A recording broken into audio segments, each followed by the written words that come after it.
And often would watch and walk on the hill, the hill exploded into 1,000 wood. And then they can cut over into put it into a hot tub. But because so what if they threw Moby in a hot tub? Oh yeah, then he would break. Yeah, I don't know if Moby's waterproof. Maybe he is. I don't know. Then what if they threw in Article Ocean? Hello, Isley. Good morning. Hi,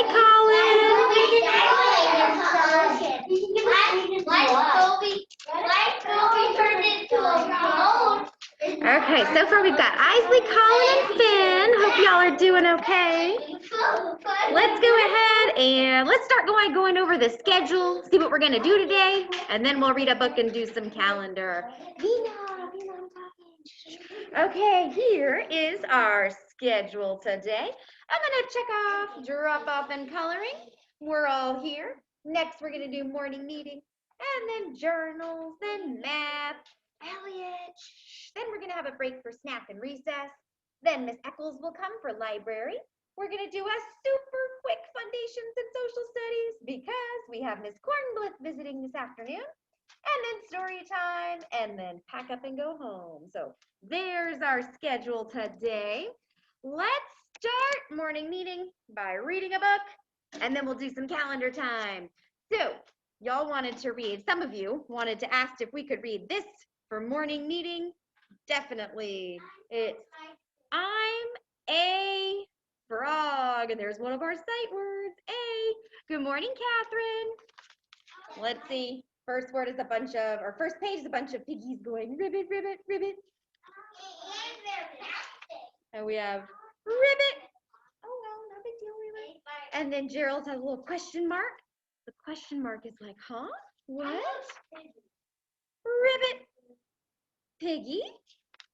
Ribbit, ribbit, ribbit, ribbit, ribbit. What are you doing, Piggy? I'm a frog. I see R, one of our sight words, A-R-E, what are? And then you, what are you doing, Piggy? I. Yes, and then I'm a frog. You are a frog? Yes. Oh, Know that. Yeah, you. Are you? So many sight words. Well, I was sure you were a pig. You look like a pig. And your name is Piggy. Ooh, we have I. Ooh, was. I was. Sure, was. You, a. You, a. And look. And. A-N-D. And is. I-S. And your name is Piggy. I was a pig. Now I'm a frog. Ribbit. You learn something new every day. When did you become a frog? About 5 minutes ago. 5 minutes ago? 5 minutes ago, she was a pig. Now she's a frog? Look, S-H-E. She. 5 minutes ago, she was a pig. Now she is a frog. Ribbit. What if I become a frog? Hopping all day. Hop. Eating flies. Ribbit. I do not want to be a frog. Two and B. We've already done I and A, right? But look, I do not want to. T-O. B. B-E. A frog. And so many exclamation points. A. Yeah. It is okay, Gerald. It is pretend. There's two is. I-S is. It is the end? No, Gerald, pretend. I am pretending. What is pretending? Pretending is when you act like something you're not. Wow. And you can just do that? You can just go out and pretend to be something you're not? Sure, everyone pretends. B-E. Even grown-up people? All the time. V-T-H-E spells thee.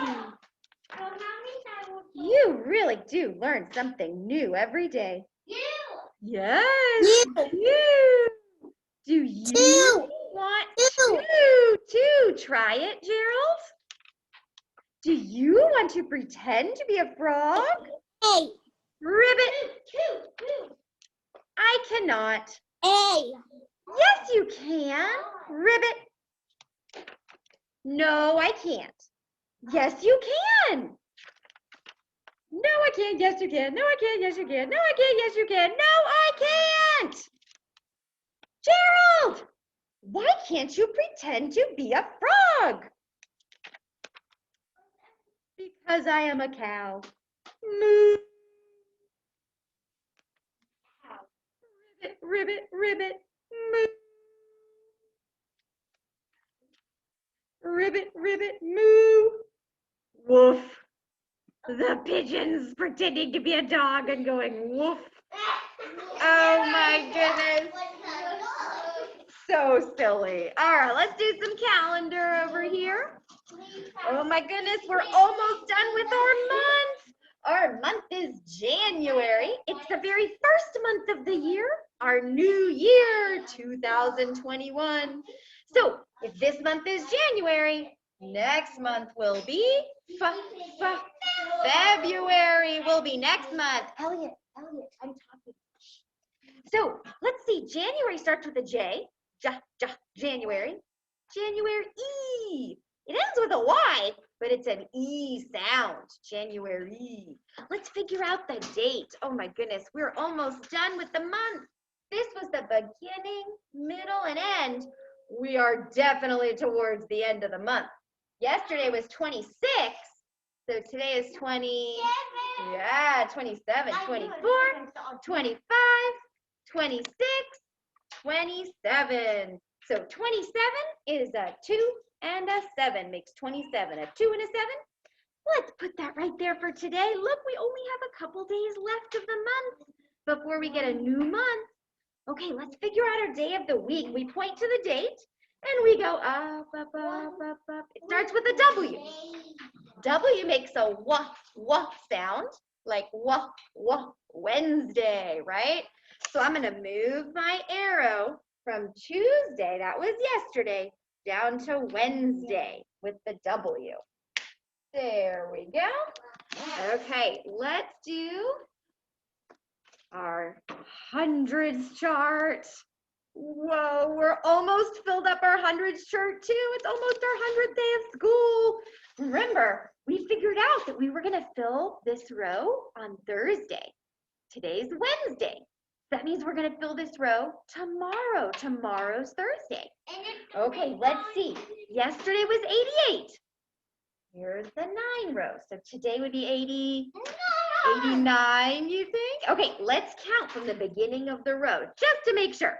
81, 82, 83, 84, 85, 86, 87, 88, 89. You all were right. An 8 and a 9 makes 89. An 8 and a 9.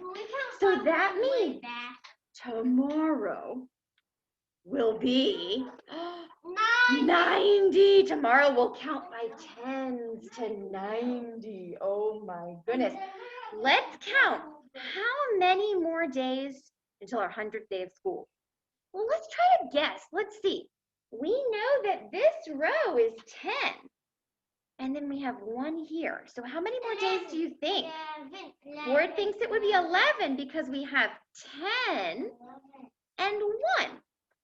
So that would be 11. Okay, let's count just to make sure. Let's see. 1, 2, 3, 4, 5, 6, 7, 8, 9, 10, 11. That's right, 11 days until our 100th day of school.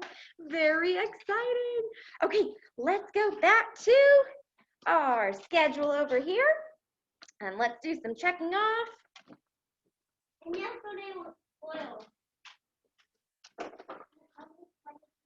Okay, there we go. I'm gonna check off morning meeting. Let's see, next on our schedule starts with a J, journal, ends with an L, journal. Let's get those journals out. And we're gonna start by writing the date.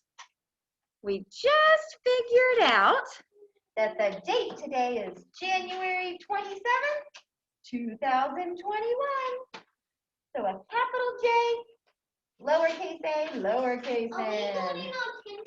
All right, let's start that writing the date in our journals. Are we doing on? I know we do things today. All right, let's get those journals out, everybody. Filling it up.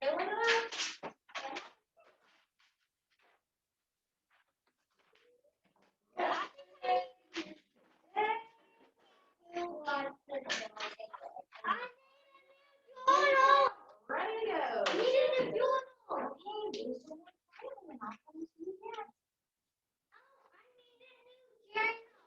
Raise your hand quietly and I'll come to you. And not taking it. I sure will get details out. I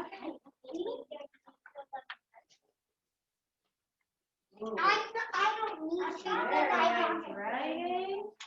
don't need to because Your spot's all the way over here. Thank you, sweetie. Wonderful. Wheeler. Oh my goodness. Y'all are such good writers.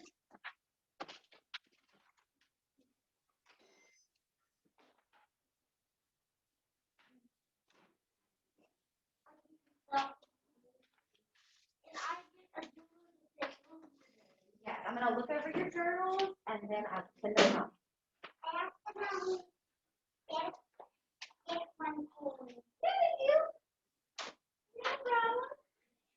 I'm gonna put my name on.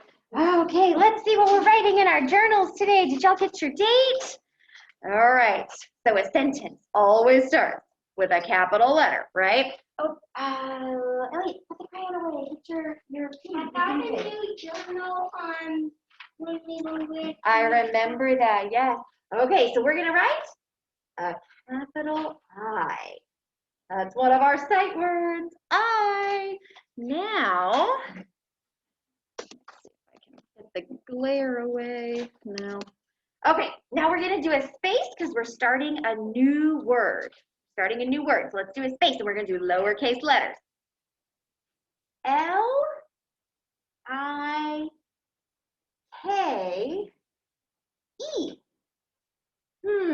L-I-K-E. This is what we call a silent E at the end of a word. If we take this E away and we sound it out, it would be L-I-K. L makes a L sound. I makes an I sound. And K makes a K sound. So it would be L-ick, lick, like to lick a lollipop, lick. But if you put the silent E at the end, we don't say the E sound, but the E changes the sound that the I makes. Instead of an I sound, now the I says its name, I. Like. Like. I like. Okay, we're gonna do a space because we're starting a new word, lowercase letters. I like two. I'm already T-O. That is a sight word. So far we have two sight words in our sentence. I and two. I like two. Okay, we're doing a space because we're starting a new word, lowercase letters. This word is P-L-A-Y.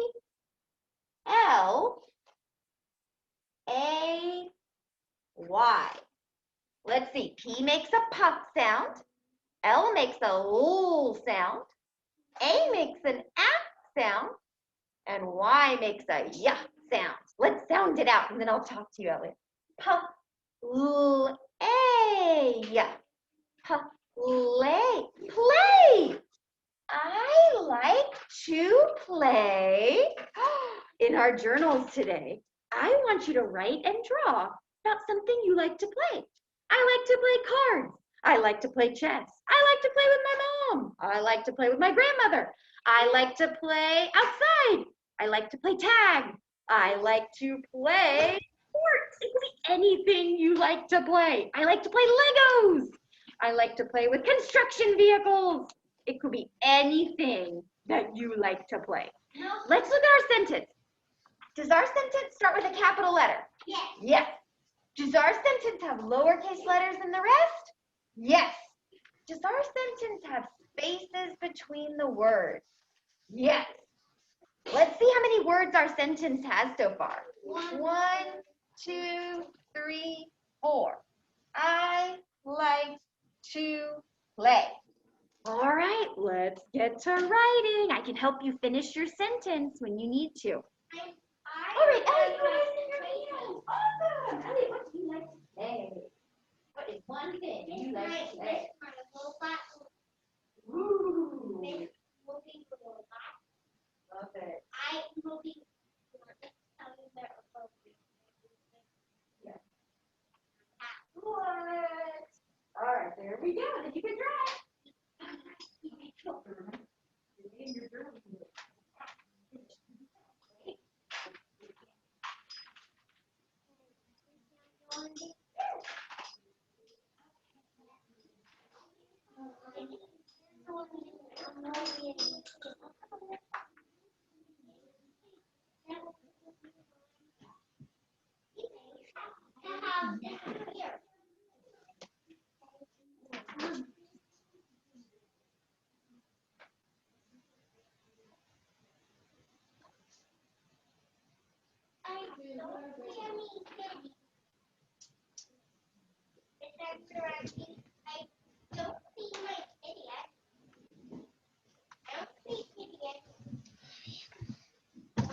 I forgot to write the date.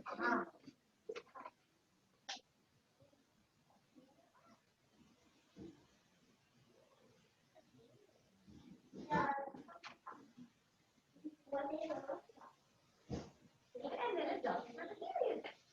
Nice. You can do your illustration now. Bina, when I'll come to 4-2. I like to play. What do you like to play? What?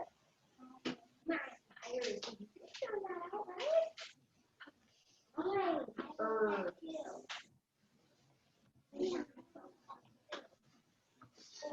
Y'all did the same thing, Bina?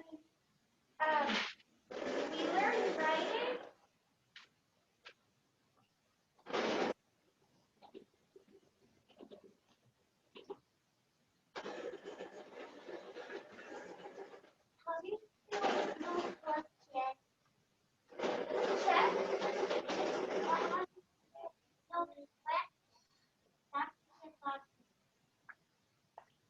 And what is it called? No stress. Oh, good. You want me to do no? No. No.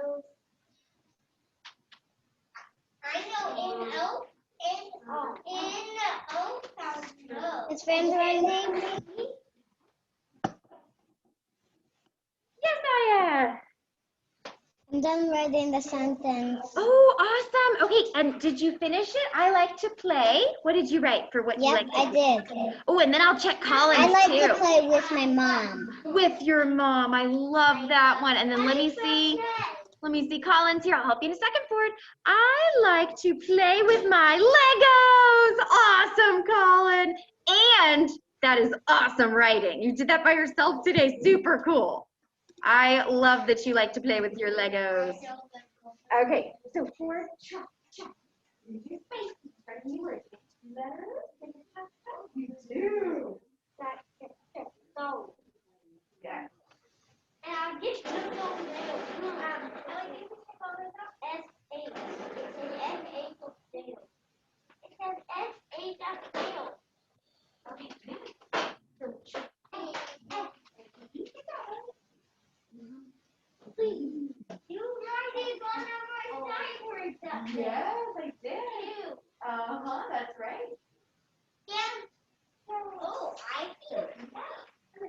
see a kite word. I see a it 2 S and a 1 S. Oh, so sweet. Well, I see a kite word. Kite word is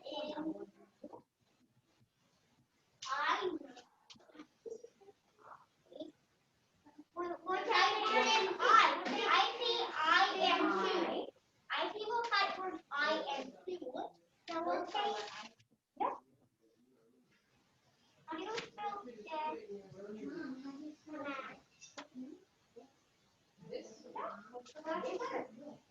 Yeah, you got it.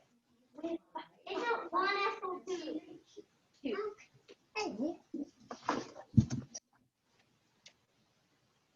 Okay, how's it going, kids at home? Anybody need help with their spelling or writing?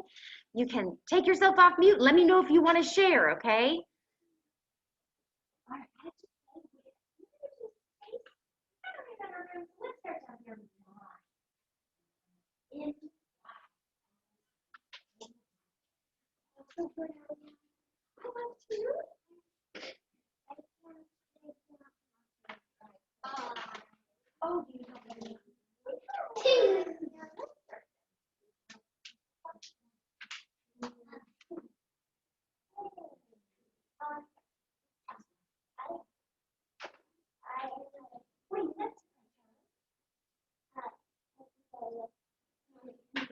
Oh, I love what Harrison's writing too, and I. Okay, so let's go down to like with. Okay. What?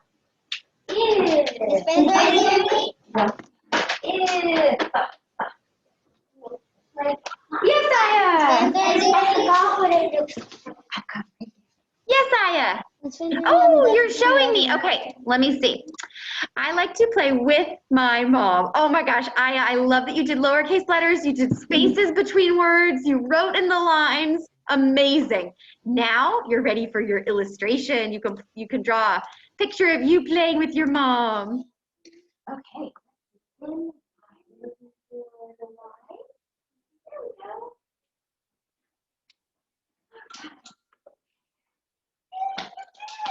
It's my mama. So good, Charles. Yes.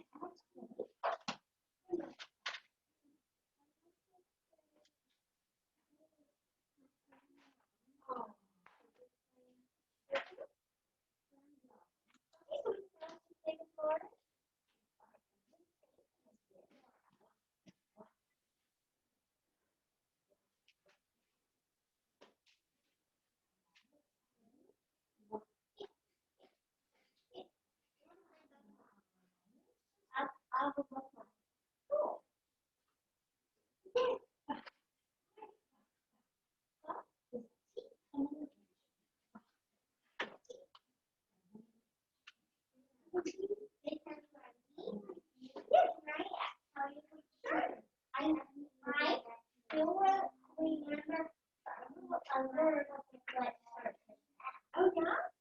Fred. Which one? Fred. Fred? Let's start with an F.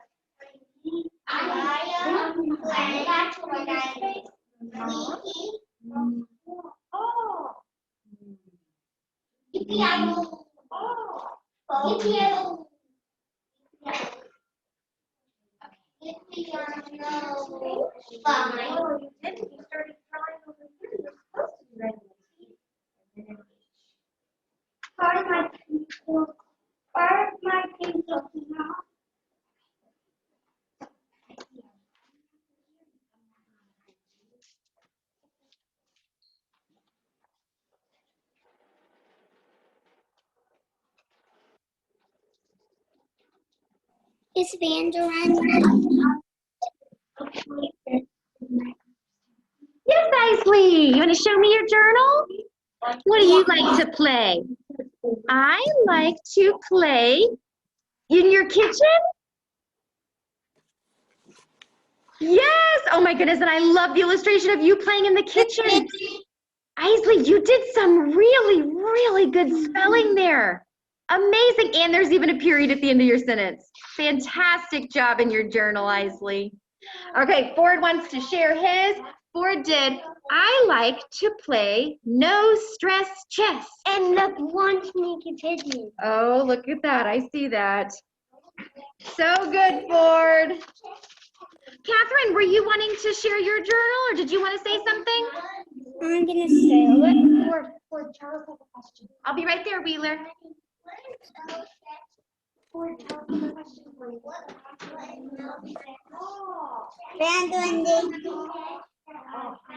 Yes, Catherine. Oh, there we go. Okay, let me see. I like to play with my mom. I love it. There's spaces between your words. You did lowercase letters. You wrote in the lines. Amazing. The only thing you need is a period at the end. Put a little dot on the grass line, a period at the end of your sentence. Nice writing. Oh, you did. You got it. A period at the end. All right, Wheeler, you did it.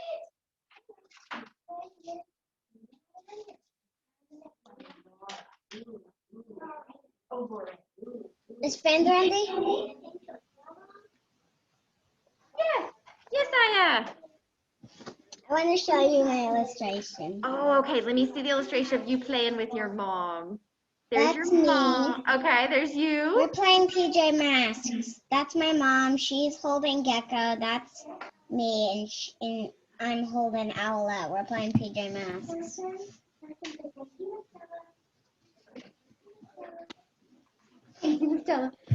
Okay, let me see that. Oh, I love it. So cute. Super sweet illustration. I bet your mom would love to see that. Okay.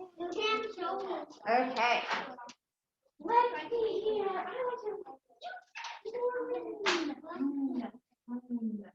Oh my gosh, you were so good. Have you ever seen people that pretend number zero? I have.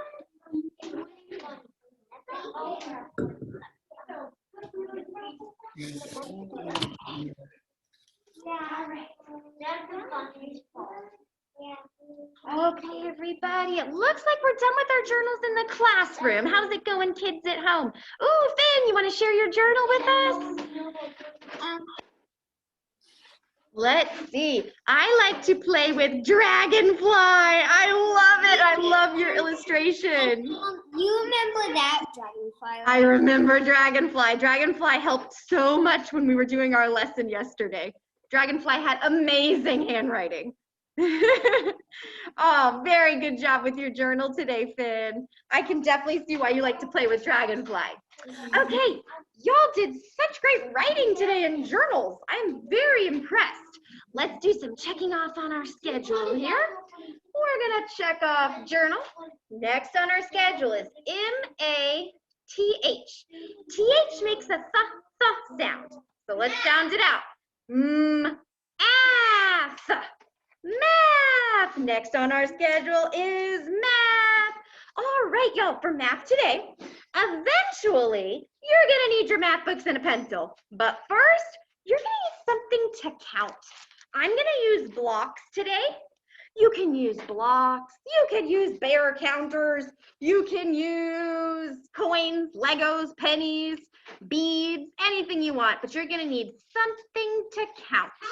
You're gonna need about 15 things, as long as you have more than 10, okay? I have 22. I'll find some for you. Okay, so kids in the class, kids at home, I'm gonna help the kids in the classroom get everything they need, and then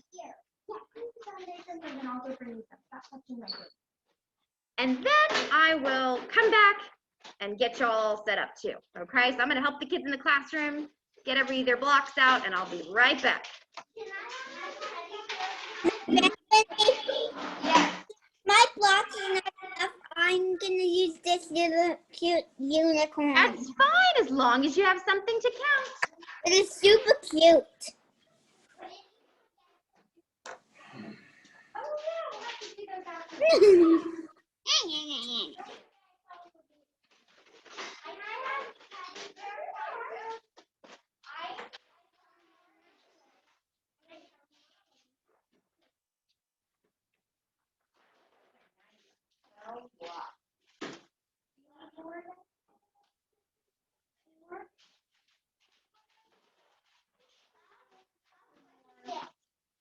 I'll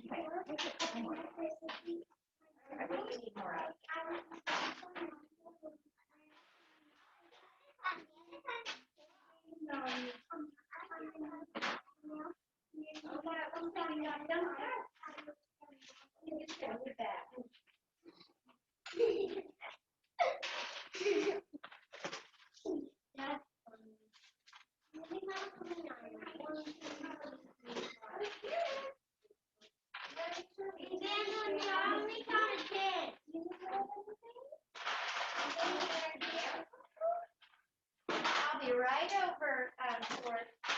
I think I got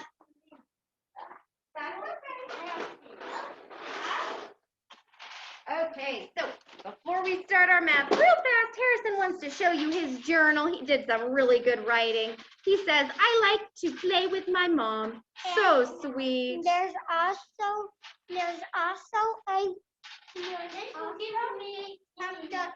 the pigeon underneath a monster truck ram, and he got bonked on the head by a monster truck. Oh my goodness, so fun. All right, Harrison, want to get some blocks out?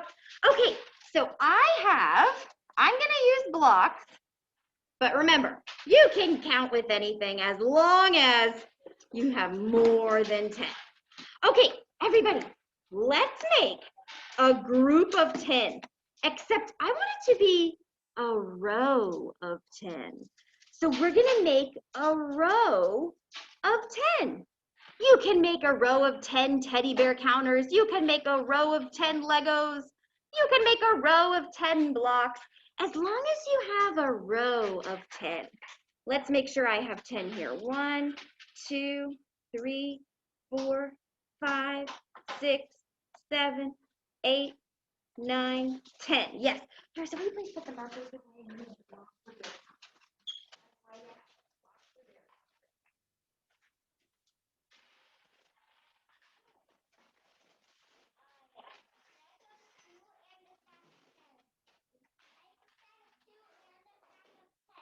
Okay, so we've got my row of 10. Okay, now I'm gonna write, you don't have to do this part, you can just look at this part, but I'm gonna write a little rectangle over here. This is where I'm gonna do my numbers today. Let's see, you do not have to do this part. I'm gonna write 10s here. This is where we're gonna write how many groups of 10 we have. Okay, well, how many groups of 10 do we have? We have 1. Yeah, there's 1 group of 10. So I'm gonna write a number 1 there. We have 1 group of 10. This is where I'm gonna write ones. That's a weird word, ones.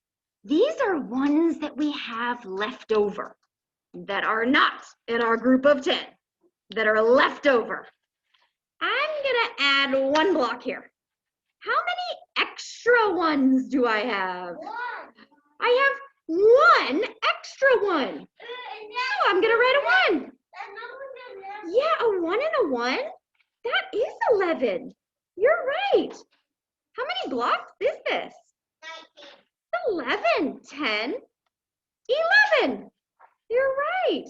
Okay, I'm gonna keep adding. I'm gonna keep adding some blocks here.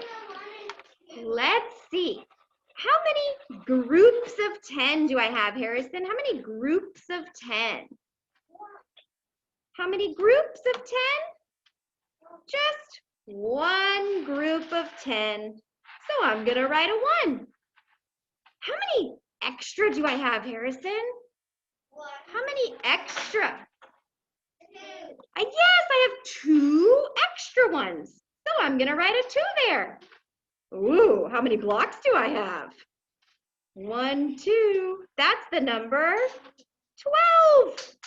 This is 12 blocks. 10, 11, 12. Okay, let's do some more. Okay, I have how many groups of 10? How many groups of 10 is this? 1. Thank you, Ford. I have 1 group of 10. How many extras do I have? How many extra ones? 3. So I'm going to write a 3 there. What is 1 and 3? What is this number? Yes, that's the number 13. I have 10, 11, 12, 13. Nice. Okay, good job, y'all. I want you to go ahead. You were following along so well. I want you to go ahead and put up your blocks, put up your teddy bear counters, and now you're just gonna watch, okay? Go ahead and put your blocks, put your teddy bear counters back in your bag. Now you're just gonna watch. Good listening, Adeline and Harrison and Vina. Good listening, Wheeler and Charles and Ford. Put your blocks back in your bag. Now you're just gonna watch. All right, Elliot, you ready to put those teddy bear counters back in that little green bag there? Put those bear counters back in your bag. Let's zip up those bags so they don't open up again and fall in our bins. Let's zip up those bags. Zip up those bags so they don't open up and make a big mess. Okay, everybody. Now, you're going to help me do some questions up here before we do our work in our math books. I will in a minute. Just leave it at your desk. So, look right here. This is a group of 10. Look up here, Harrison. How many groups of 10 do I have? How many? How many groups? Yes, I just have this one group of 10. Just this one. So, I'm going to write a 1 there. How many extra ones do I have? 4. So I'm going to write a 4 there. Ooh, a 1 and a 4. I have 14 blocks, right? Okay, let's do some more. We're going to do a couple more of these. I want you to help me with mine, and then we're going to do some work in our math books. Oh, I added some more. How many groups of 10 do I have? How many groups? 1. Yes, I just have 1 group of 10. How many extra ones do I have?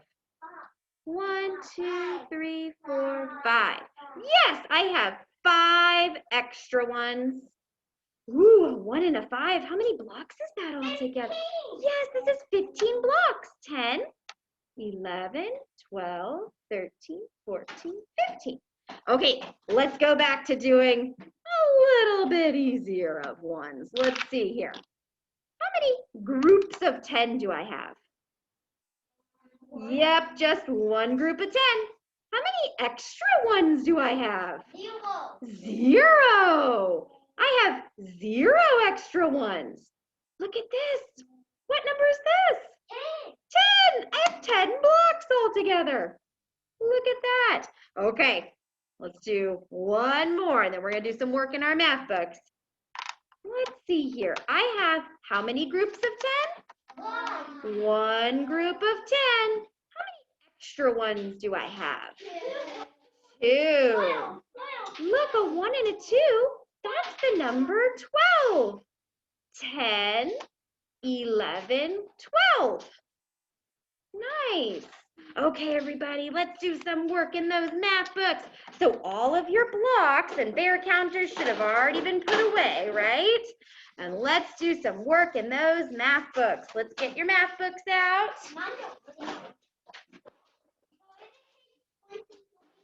I'll tell you.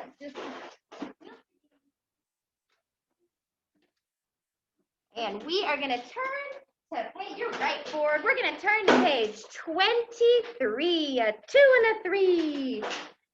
We're going to turn to page 23, a 2 and a 3. Page 23.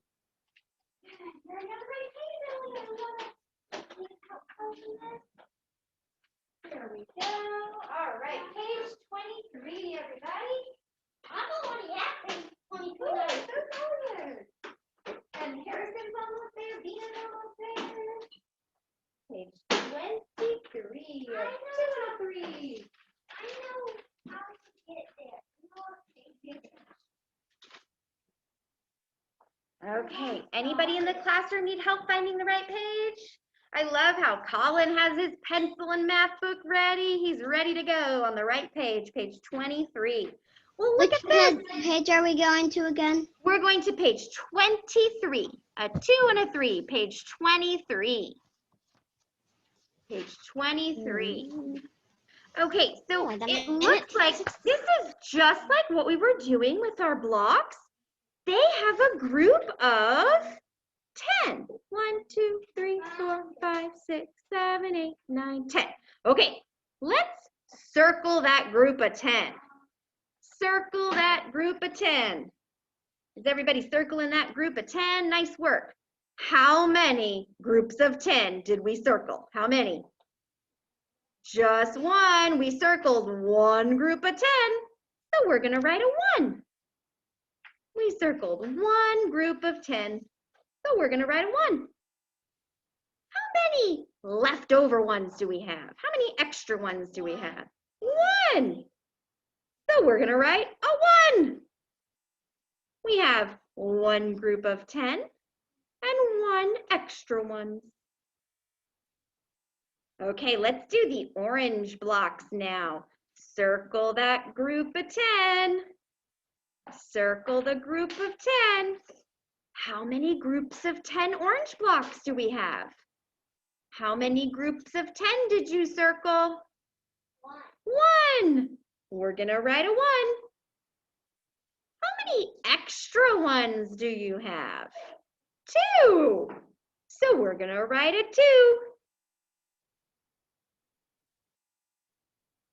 Okay, let's do the yellow ones.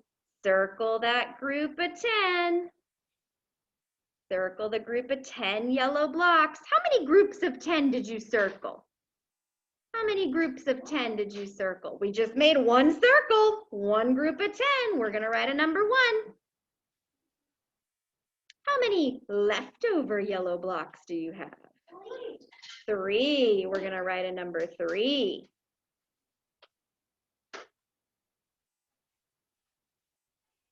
Okay, let's do these blue ones down here. They have a group of 10, so we're going to circle the group of 10. Circling the group of 10. How many groups of blue blocks did you circle? How many circles did you make? 1. Just 1. We're going to write a 1. Done. Done. I finished. How many extra leftover blue blocks ones do you have? 1, 2, 3, 4. We're going to write a 4. We will in just a minute, Wheeler. Okay, and the last one on this page. Looks like we have green blocks. We're going to circle the group of 10. Circle that group of 10 green blocks. Circle the group of 10 green blocks. How many groups of 10 did you circle? We circled one group of 10. We're going to write a 1. How many leftovers do we have? How many leftovers? 1, 2, 3, 4, 5. Yes, we have 5 left over. Remember to write a 5. We start at the top, go back, down, and around.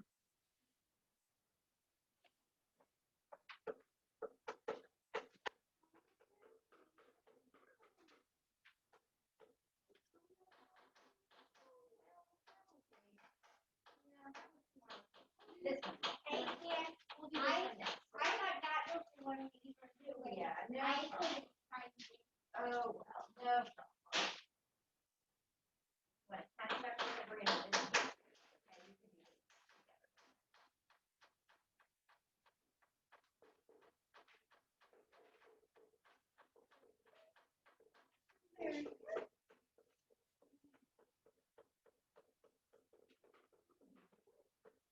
All right, are we ready, kids at home, to do the next page? We're ready in the classroom. Excuse me. Okay, let's turn the page to page 24. We're turning the page to page 24, a 2 and a 4. And I'm already. Page 24, a 2 and a 4. Not quite, Harrison, not quite. Okay, We're gonna circle 10. I think they have straws here. We need to circle 10 straws. 1, 2, 3, 4, 5, 6, 7, 8, 9, 10. Okay, we're gonna make a group of 10. Did you circle 10? How many groups of 10 do we have here?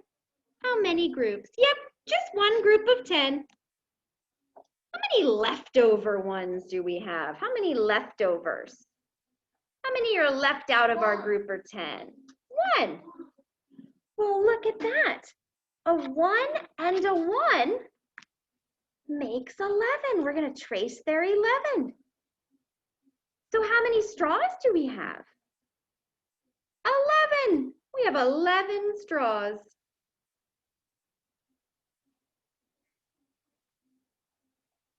Elliot, do you want to go to the bathroom? You want to take a bathroom break?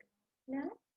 Okay, let's do these orange and white straws. We're going to circle our group of 10. 1, 2, 3, 4, 5, 6, 7, 8, 9, 10. Okay, circling that group of 10. How many groups did I just circle? How many circles did I make? Just 1. I have one group of 10. How many leftover orange straws do we have? 2 leftover ones. Well, now we need, oh, maybe Wheeler says it's candy, maybe? Now we have a 1. Oh, candles, he says, maybe, yeah. Now we have a 1 and a 2. What number is this? 12. So we have 12 candles.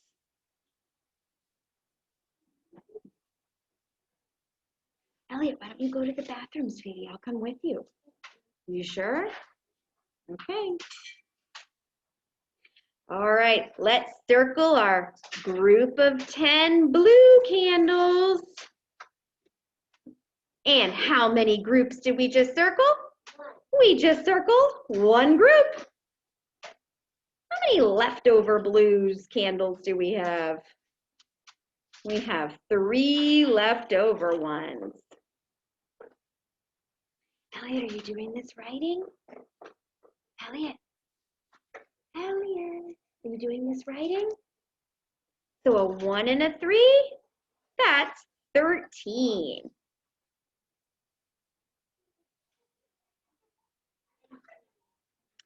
Elliot, are you caught up? Are you doing this writing? What? I'm sleepy too. You still have to do your work. You can either do it now or at recess. Let's see. Okay, let's circle our group of 8 candles. Or not 8, I'm sorry, 10. 10, group of 10. There we go. And we circled one group of 10.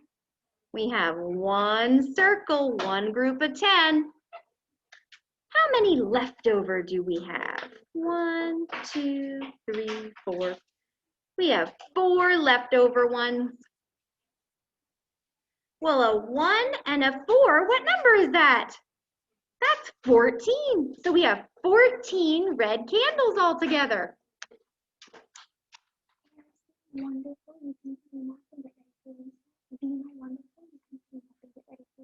I'll check the rest of it in a second. All right, last one. Let's circle. Okay, bye. Still need to check your work, Wheeler. Let's make a group of 10. A group of 10. How many groups of 10 do we have here? We just have one group of 10. So we're going to write a 1. How many extra ones do we have? 1, 2, 3, 4, 5. So we're going to write a 5. Colin, did you write your 5? You doing your writing, Colin? So a 1 and a 5. That's 15. So these last candles, we have 15.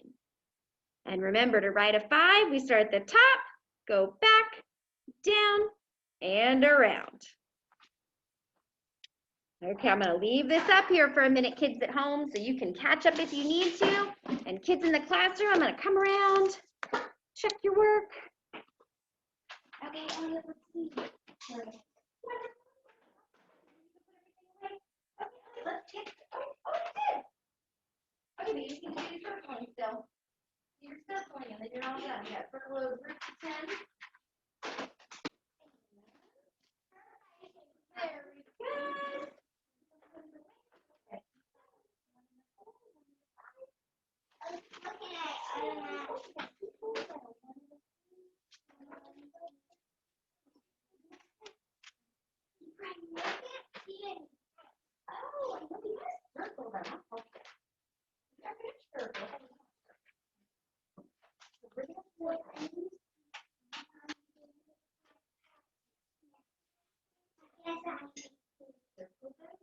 And I do actually.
Very good.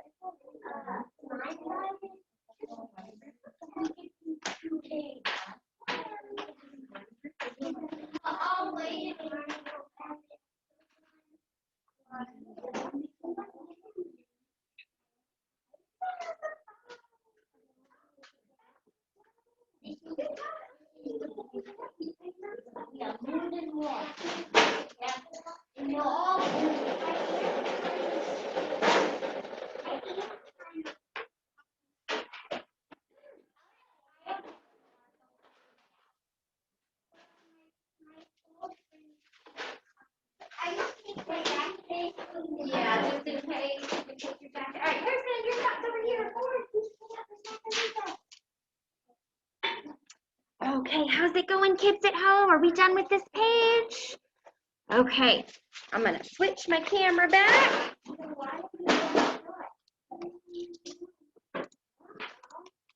And let's do some checking off on our schedule here. That math is getting really tricky. Y'all are doing great though.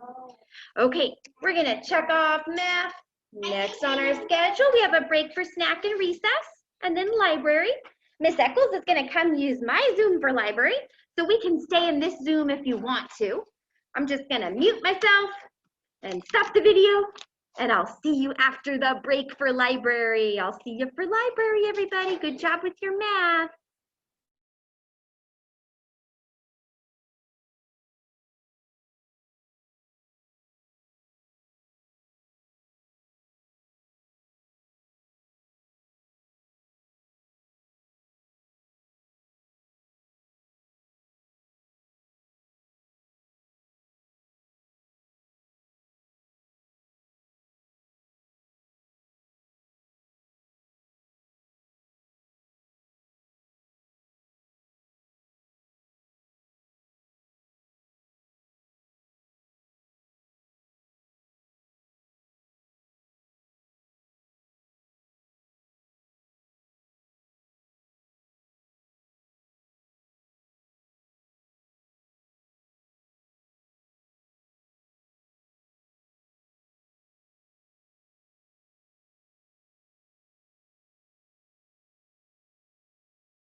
circle again.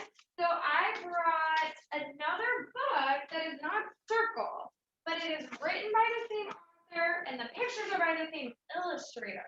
Correct. Then- So and that what we're do still in the circle space. Team.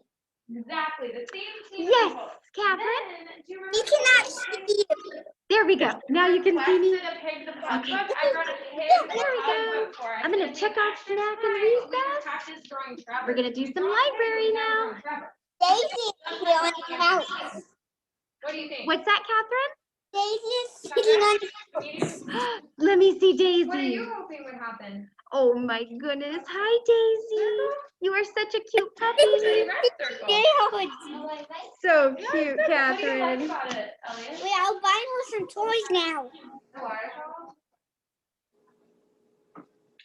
I feel like you might like this one though. This is Sam and Dave Dig a Hole. This is the one we're gonna try. See, it's the same author. I want that one. Yeah, we're gonna do this one I want first.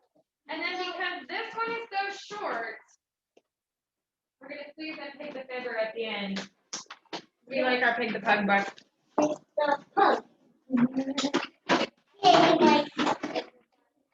I like. You like circle? So maybe I can let you look at circle later at the end, if there's a little bit of time. Hi, friends.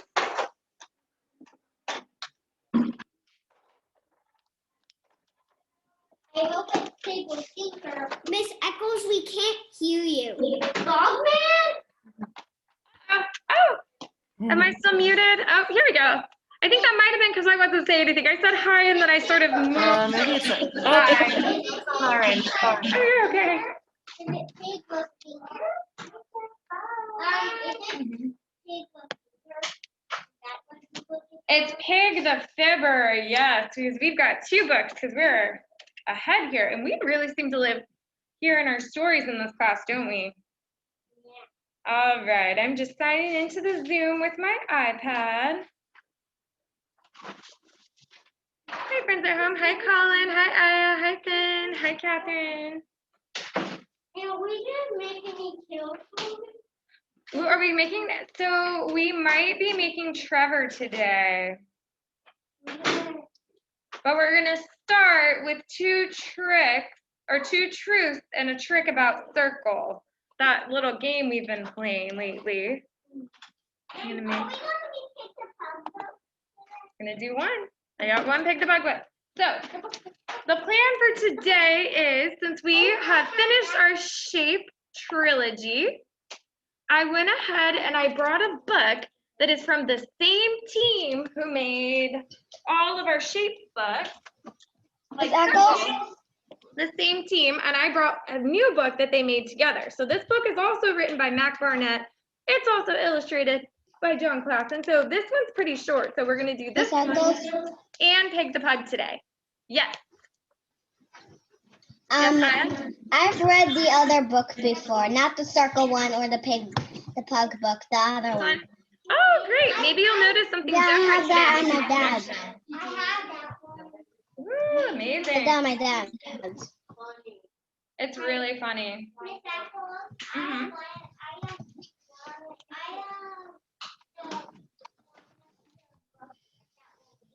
Oh, you do? Which one do you have, Adeline?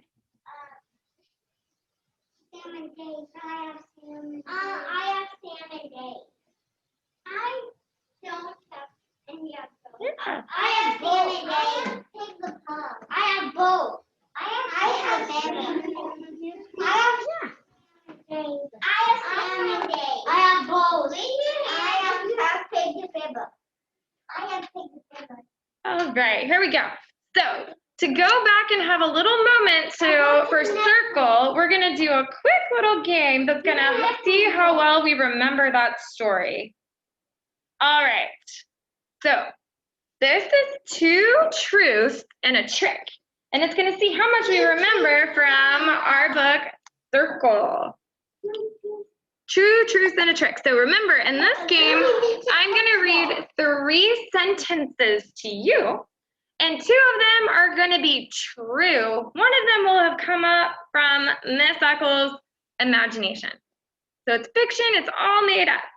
And your job is to try to be a detective and figure out which one is the trick. Okay, so sentence number 1 is Circle wants to play hide and seek with Square and Triangle. That's number 1. Circle wants to play hide and seek with Square and Triangle. 2 is Triangle hides behind the waterfall. Number 3 is Circle meets a hexagon behind the waterfall. Which one did Mrs. Eccles make up? Did I make up that Circle wants to play hide and seek with Square and Triangle? No. Did I make up that Triangle hides behind the waterfall, even though that's breaking Circle's rule? No. So what do we think the trick is? 1, 2, or 3, that Circle meets a hexagon? Yes, it's 3. Can anybody raise their hand at home or in the classroom and tell me why is that the trick? How did you know that that was Mrs. Eccles' imagination there? Oh, wait, till I call on you, please. All right, Charles. We don't know anything. Yes, Charles says we don't know who Circle met. Elliot, did you want to add to that? It's a hexagon. And it's a hexagon, and there is no hexagons in the series. Yes, Elliot says that there were no hexagons in the series. So in that story, that happens in different parts. Thank you, Elliot. Vina, I saw your hand up. Did you want to add something to that too?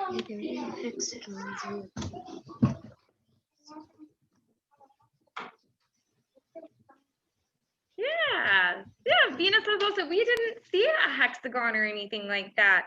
That is right. So we're gonna switch into our book that might be a little familiar for somebody, but also maybe something brand new for a few of our other friends. Okay, spotlighting my video. So this book is by the same team who made our book Circle. Does anybody see any similarities between the book that tells us maybe we've got the same person making a picture? Any similarities? There's the same show. There's also the same show. Yeah, so Elliot is noticing some similarities in the drawings. Especially like, it's kind of hard when there we go. There's a feature of their faces. Yeah, the eyes. What shape does it seem like John Klassen, our illustrator? Ovals. Ovals, that's right. Ovals. What else do we notice that might be similar? Ford? The whole Heads.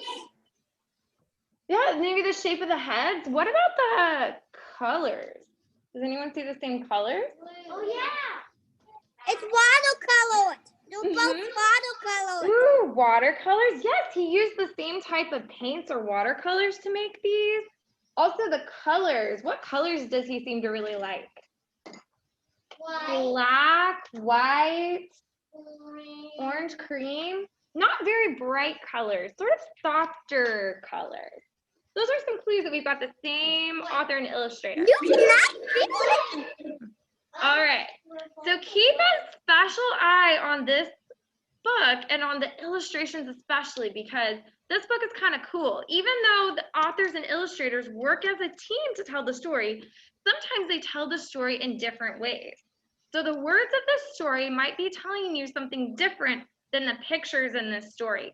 If you see that happening, that the pictures might be telling a different story than the words, raise your hand when you see it. Don't shout it out, and tell me what you see about the picture story versus the words that I'll be saying. Okay. I'm gonna get my light helper today, my electrician, Elliot. Would you please turn the lights off? Because I'm noticing the colors are not super bright in here. Thank you, Elliot.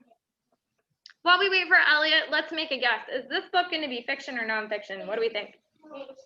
It's fiction. We haven't done our fiction tier in a while, so let's do our fiction tier. On the count of 3. And 1, 2.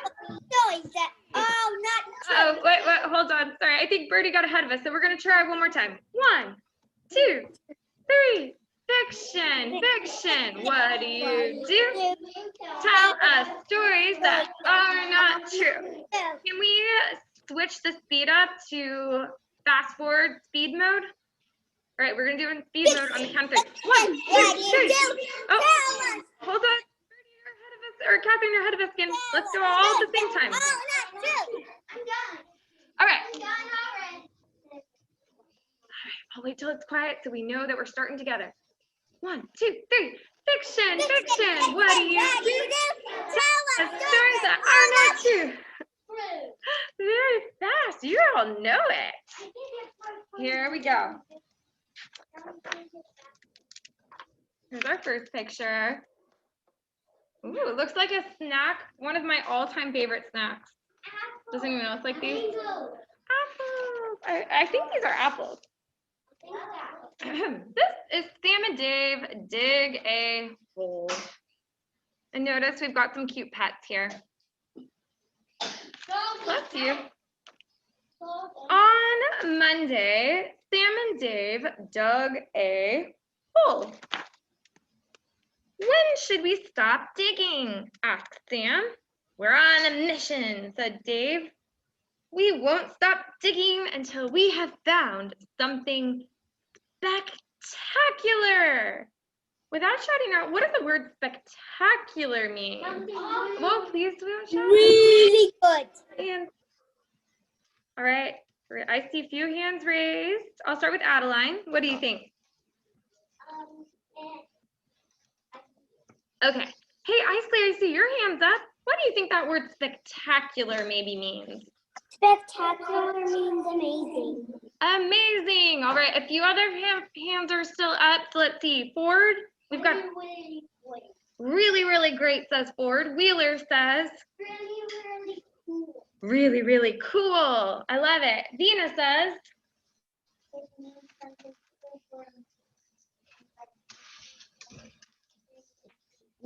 so Vina says super pretty and amazing all at the same time. Now we've got a lot of words to connect with when we hear that word spectacular. That's what they're looking for in their hole. The hole got dug so deep that their heads went underground or above ground? Underground, along with their little pups. All right, but they still hadn't found anything spectacular. We just need to keep digging, says Dave. Yeah. So they kept digging.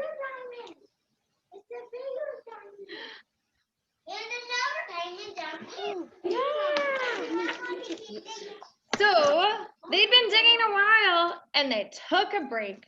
Dave drank chocolate milk out of a canteen. A canteen is kind of like a water bottle. See, that's what he's holding right there. Sam ate animal cookies that he'd wrapped in his grandfather's kerchief. A kerchief is kind of like a little bandana or a hanky or something that you might use to hold food or blow your nose on or tie your hair back, stuff like that.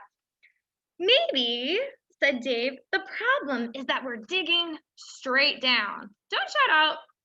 Nod your head or shake your head. Is that the problem, that they're digging straight down? No, but maybe yes, I don't know. It's one of those a little bit of both. These books often are like that.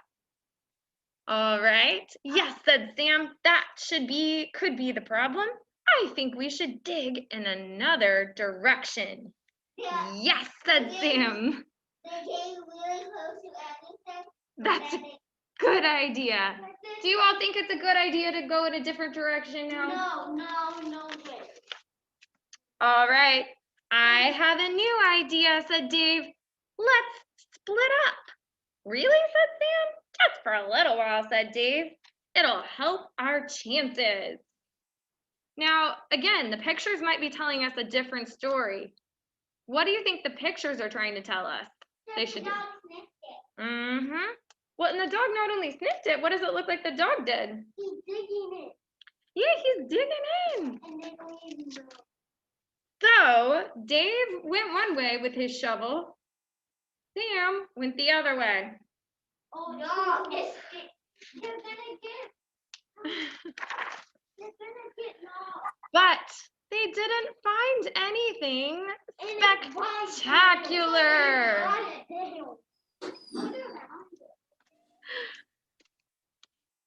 Uh-oh, I think I missed a word. So maybe we should go back to digging straight down, said Dave. Yes, Sam said, that is a good idea. Now, often our illustrator, and I don't know if you noticed this in the shape series, when we see the eyes, we don't see eyebrows or mouths or anything that tell us how we feel. But when you look at the eyes of this dog, how does the dog feel here? When they happy, that's the biggest domino block I've ever. Really happy, but also throughout the book, if we look at the position of the dog, It's like can somebody give the dog's message maybe that he might be trying to tell Sam and Dave? Adeline, what do you think the dog's trying to say? He's confused. What else do you think, Vina? He's trying to show them that the diamond is right there. Yeah, trying to show them that the diamond is right there, and specifically with what body part? The eyes. Yeah, the position of the eyes. That's kind of John Klassen's way of showing us how his characters feel. So right here, I feel like the dog's face is almost like, really? Sam and Dave ran out of chocolate milk, but don't worry, they kept on digging. They shared their very last animal cracker or cookie, but they kept digging. So here they are now. There's some clues that they've been digging in that mud for a long time. They're kind of covered in the mud, right? So after a while, Sam sat down. Oh And no! he said, Dave, I'm really tired. I can't dig anymore. Ocean. Dave said, I'm tired too. We should take a rest. The ocean.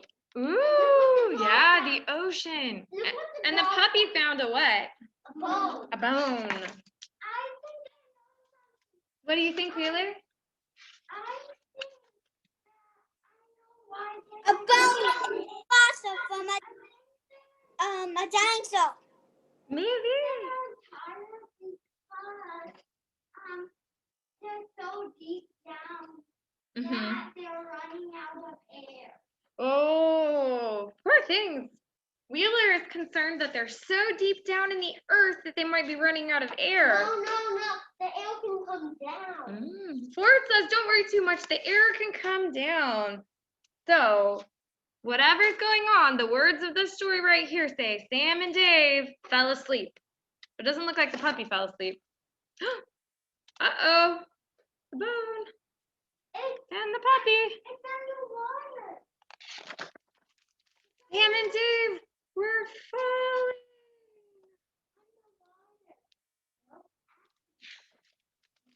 Sam and Dave fell down.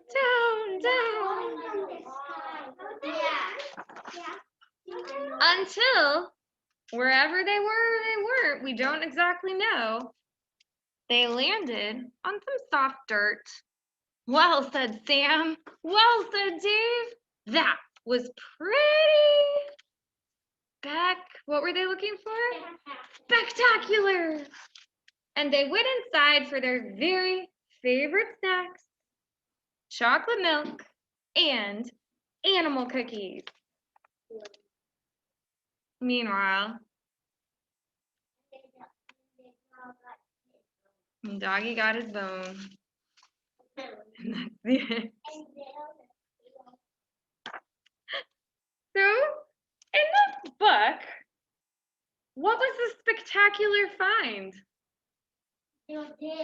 They're dig, working together and tumbling through the hill. But did it look like what they thought it was going to look like? No. Does that remind you of any of our other shape books? Did something turn out in a way that they didn't expect? Yeah, that especially makes me think of this shape book. Yeah, Square, because remember when Square was trying to make her picture of Circle, or her sculpture of Circle, did it turn out the way she thought? Or he thought? No. No. So if these books are trying to give us a little bit of a lesson or something to think about in real life, any ideas about what that might be? Like everything is not spectacular. something spectacular might surprise you. It might not be exactly where you're looking for it, but it could still be spectacular. Elliot, were you about to say something too? If you were working on a construction project Mm-hmm. and it got done, but it was so too cold and it rained and then bricks out from the side building it, Ah. that wouldn't be very good. That wouldn't be what you were looking for. Right. Great. Yeah, it could be a big old surprise. That's right. Okay, friends, what do you think of Sam and Dave Dig a Hole? It's kind of cool, a little different. These are interesting stories. Are we ready to change directions and squeeze in our Pig the Pug book? Yes. All right, so maybe let's take a big circle breath before we do that. We'll do one last thing with shapes, kind of stretch out. So find your hands. You can make them sparkle if you'd like to. I'm taking my sparkly hands and I'm finding my tummy and I'm gonna breathe in. All the way up to the sky, biggest circle I can make. Almost a rectangle, see? Let it right on out. Let's do one more, except this time I'm gonna be tricky. Try to keep your hands at the same level as mine.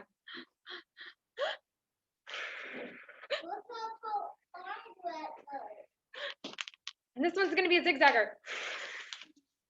All right, we're all ready for our next one. All right, Pig the Fibber. Pug is all scratched out. What does fibber mean? Any ideas, friends at home, looking for hands from you guys too, if you have something you'd like to add? All right, Ford has something he'd like to. Yes, Ford says fibber means a lie. That's right. So we might see some lies in this book. This book was written and illustrated by just one person. His name is Aaron Bleby. Well, I'm not gonna follow the pink pig because ever does. Because they are too naughty for anyone. Not me. I don't believe there's any good choice. I believe that parents would be mad at me. Are you okay? Good catch. Make sure all four corners are down on the ground of your chair so you don't tumble out. So right here, underneath these big red letters, it says, this book belongs to Trevor. But crossed out and above it, it says, no, it's, whose name? Pig. Pig is trying to trick us. I never did. Pig was a pug, friends. I'm sorry to say. He would often tell lies just to get his way. And when he would fib, he was awfully clever. When Pig got in trouble, he would put the blame on, what's this guy's name? Trevor. Yes, he would mess up the living room mat. Look at the illustration here. It's so funny. And he'd point and he'd say, wasn't me, Trevor did that. And notice little Trevor's face. Or he'd shatter a beautiful vase of flowers. These illustrations, look at Pig's, it's just, he's so funny. And then he'd say, wasn't me. Trevor's been going crazy for hours. He once even ripped up a lovely old dress. Look closely at this dress. It's a white, really fancy dress. Wedding, yeah.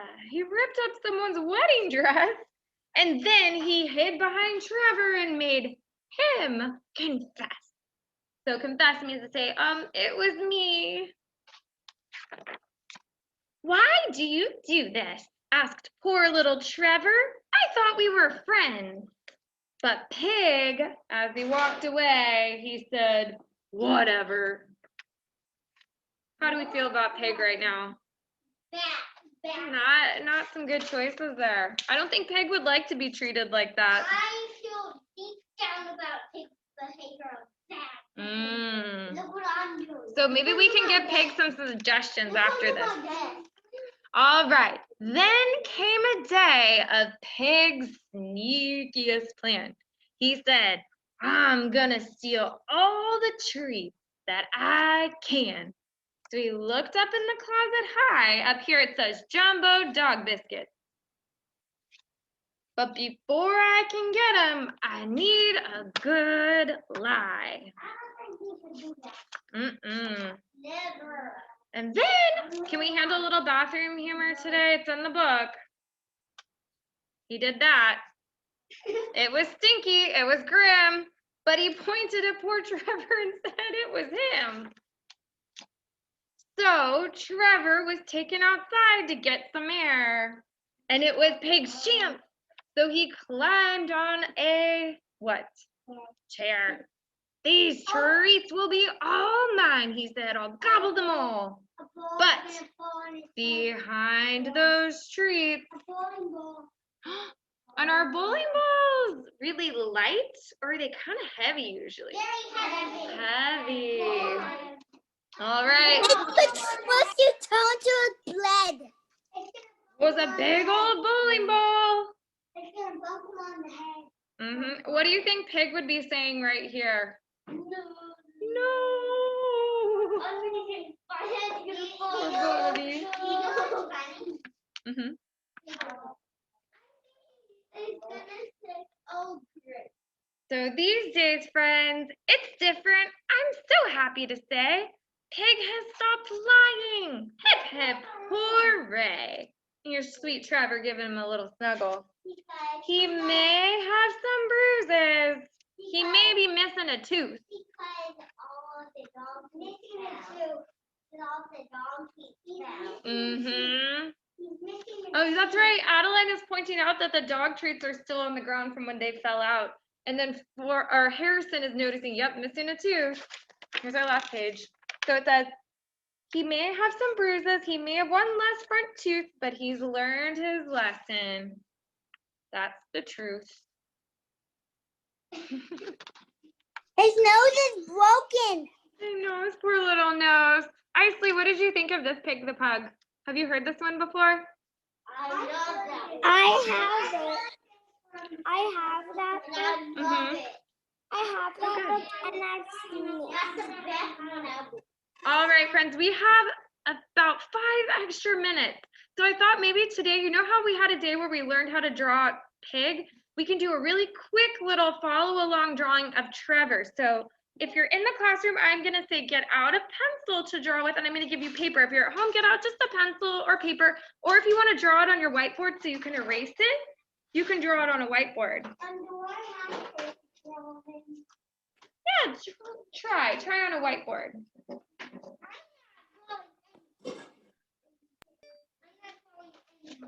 He's really fun to draw. You can watch if you want. Here we go. We'll do a quick drawing. We haven't done drawing in a while. There you go. Do you have a pencil, Gina? Could I just draw mine like If you want to do your own version, that's okay. Do you want to do it on your whiteboard, Earl? Okay. Would you like these? Is it a Weston? No. There we go. I'll take it back. Oh,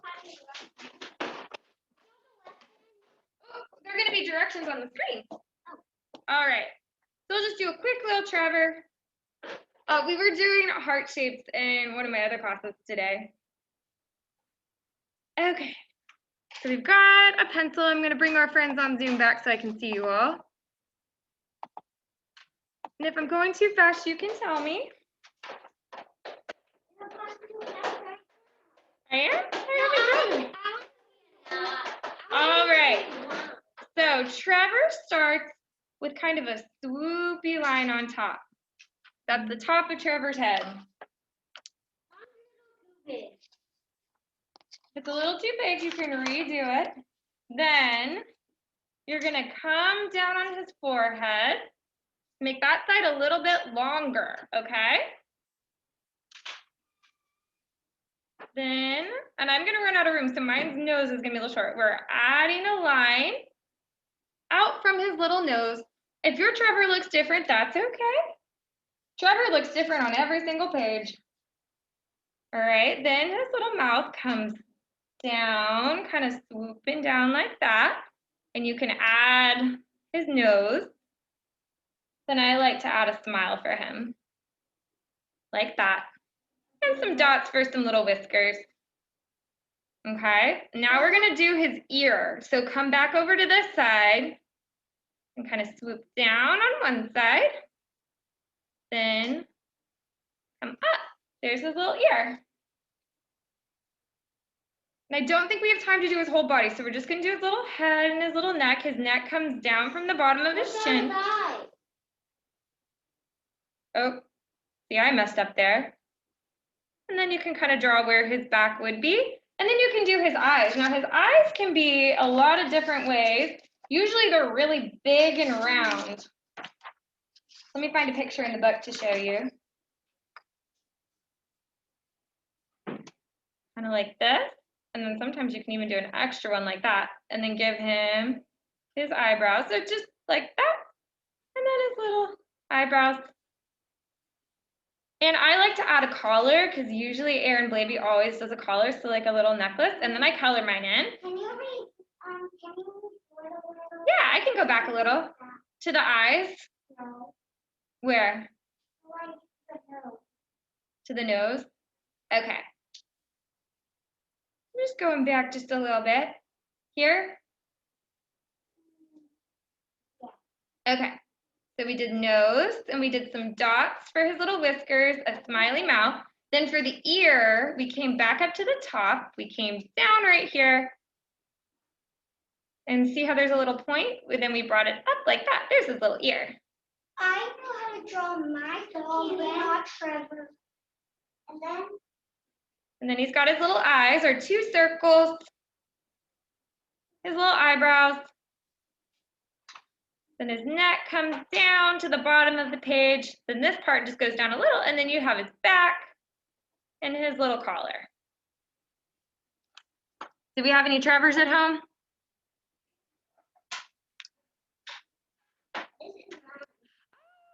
There you go, Charles made a Trevor. Here's the head. Yes, I see his nose, his smiley, his collar. Oh, there's Ford's Trevor. Oh, you even put a T on his collar. I didn't get to that part. A T for Trevor. Did anyone make one at home? I must have put it on the other. Oh, hey, we're all learning. All right, friends, it is 11:06. You all did so wonderful today, listening to not 1 but 2 stories. And drawing Trevor. I will be back on Monday with some new stories, but until then, have a great weekend. Oh, look, I'm going to show you my Trevor. Look at Trevor. He's got his brown ear, his nose, his eyes. Amazing. Isley, were you drawing Trevor? Would you like to show your Trevor before I go? Okay.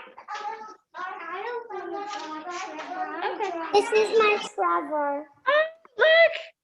He's so cute. And you added his 4 legs too, and 2 ears. And his eyebrows. Isley, that's so cool. All right, friends. I'll see you next time. Bye. I love it.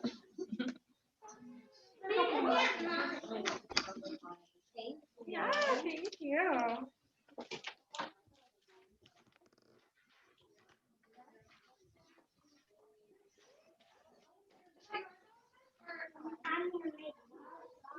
That kind of reminds me of Sam and Dave dug a hill, with a hill. And one will also kind of remind me of he put out the test number 1 and number 2. All right, I'm gonna move your things for just a minute here, Wheeler. Oh, look, his collar's red, and you added the T for Trevor and his little whiskers.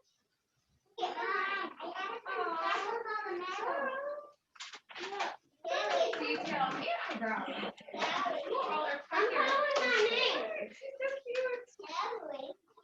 Yes, Mary. Oh, those are adorable. Yeah, I love that they were making a little. Elliot, my electrician, will you turn the lights on for us, please? Elliot, my electrician, will you turn the lights on for us, please?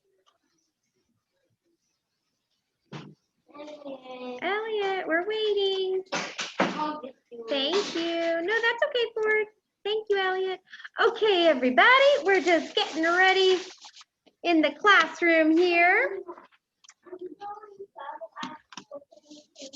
All right, I am going to do some checking off on our schedule.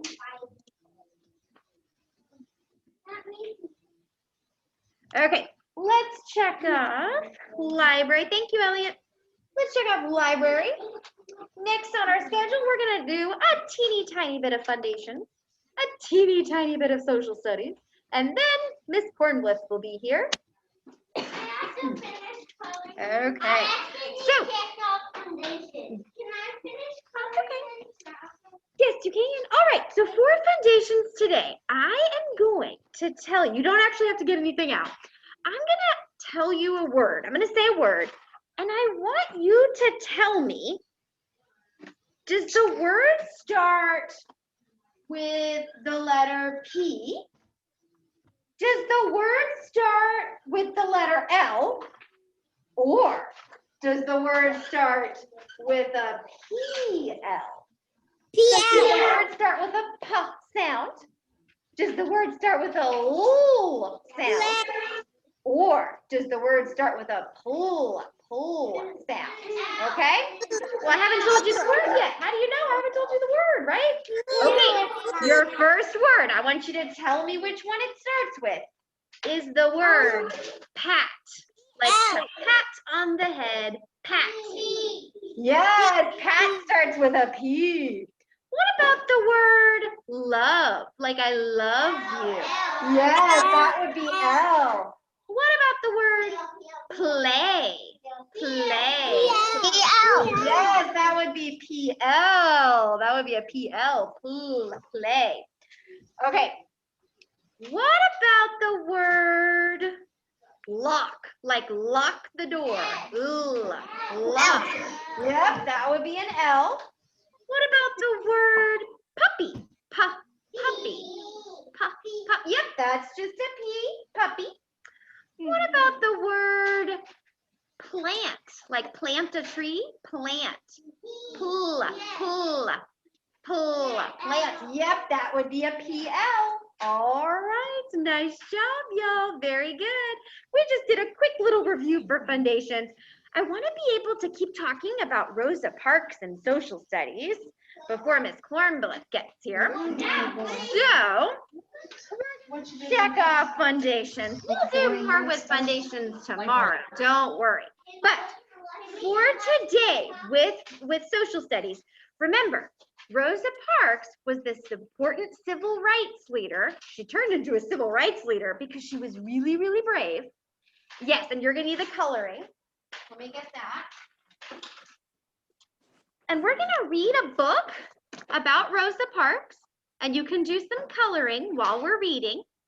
And it says, on December 1st, 1955, Rosa Parks refused to give up her bus seat to a white man. Her brave actions encouraged others to demand equality. Okay, so you can do some Rosa Parks coloring, and we're gonna watch a book that's being read aloud to us about Rosa Parks. Okay, so you can do some coloring while we're listening to the book. Okay, let's see, my pass it, Vina. Will you please give one to everybody, Vina? Thank you. I'm gonna take mine. Do I have it for home? Do I You have can it? just take it home. I want to take mine home and take mine home.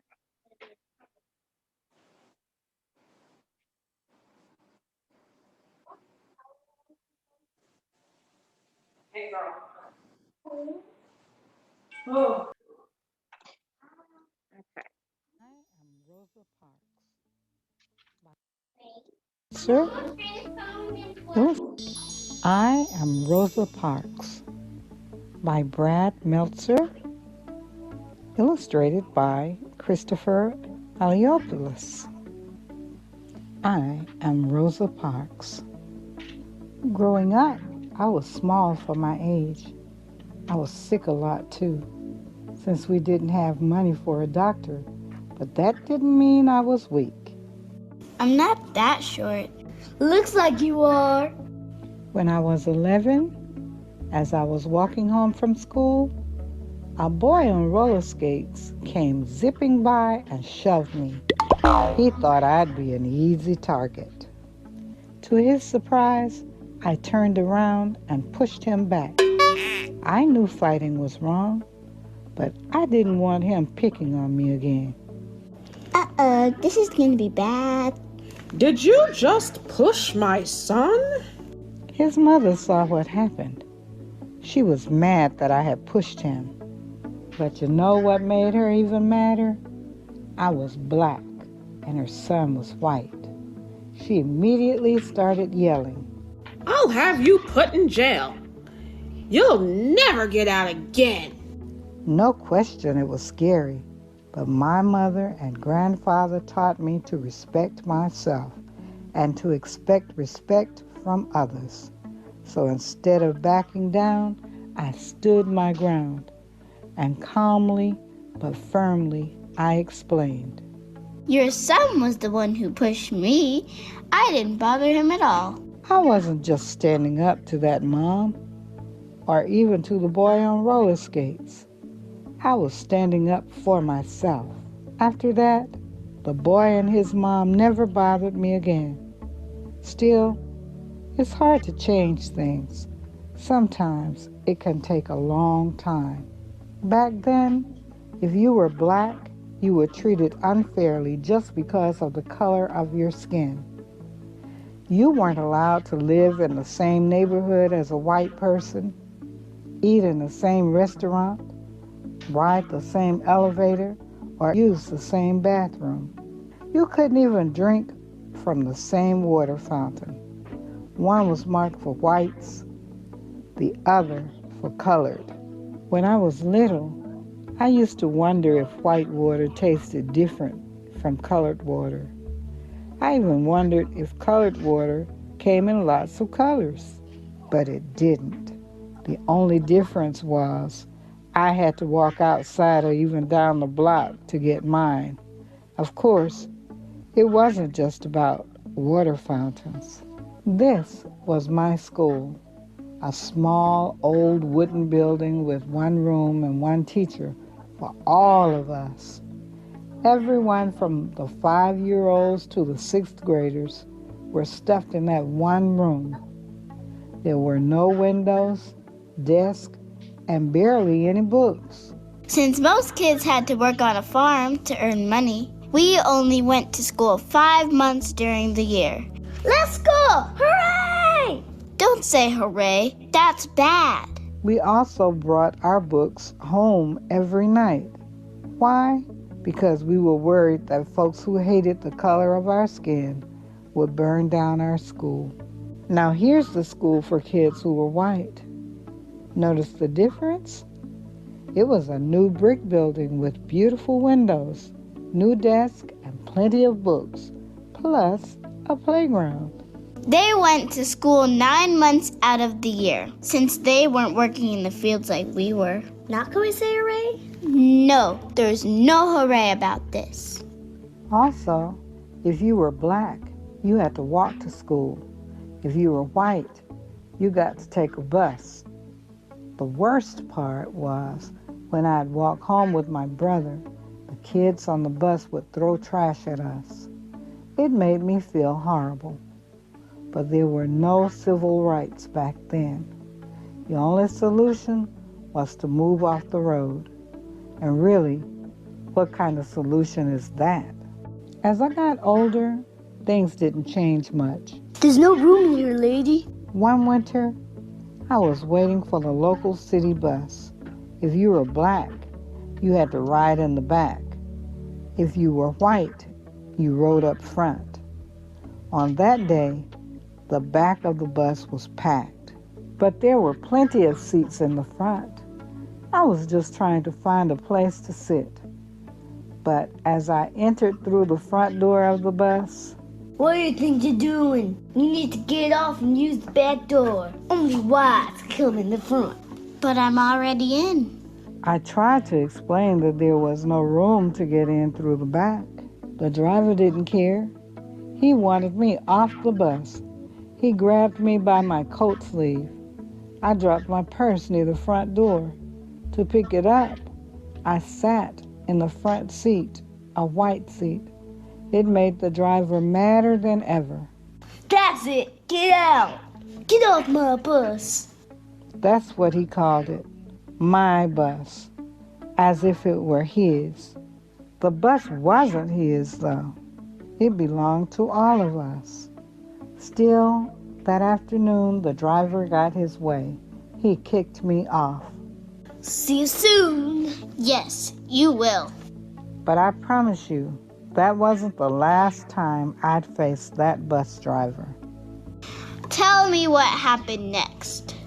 From there, in addition to working as a seamstress, I started working to change things.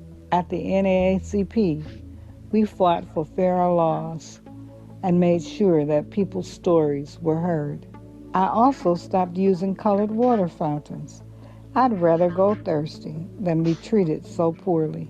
Need a lift? No thanks. It was the same with separate elevators. Instead of riding them, I'd take the stairs. But as for real change, even I didn't know what was coming. It was the end of a busy Thursday. I was 42 years old and on the bus going home. This time, I was sitting in the first row of seats that were allowed for black people. There was one man next to me and two women across from me. It was the same driver from before, the exact same one from all those years earlier. At the third stop, a few white people got on, filling the rest of the empty seats. There was one white person left standing, so the driver told those of us in my row. Let me have those front seats. At first, none of us moved, but when he asked again, Y'all better make it light on yourselves and let me have those seats. the other three people got up. I stayed right where I was. Sliding over to the window, I thought about what he was demanding. He wanted to take my seat anyway. He wanted to give it to that man. And why? Because I was black and the man was white. Come on, get up. I knew what the rules said, but I also knew in my heart that's not how you treat people. Without a doubt, the driver was mad, but I never lost my cool, never raised my voice.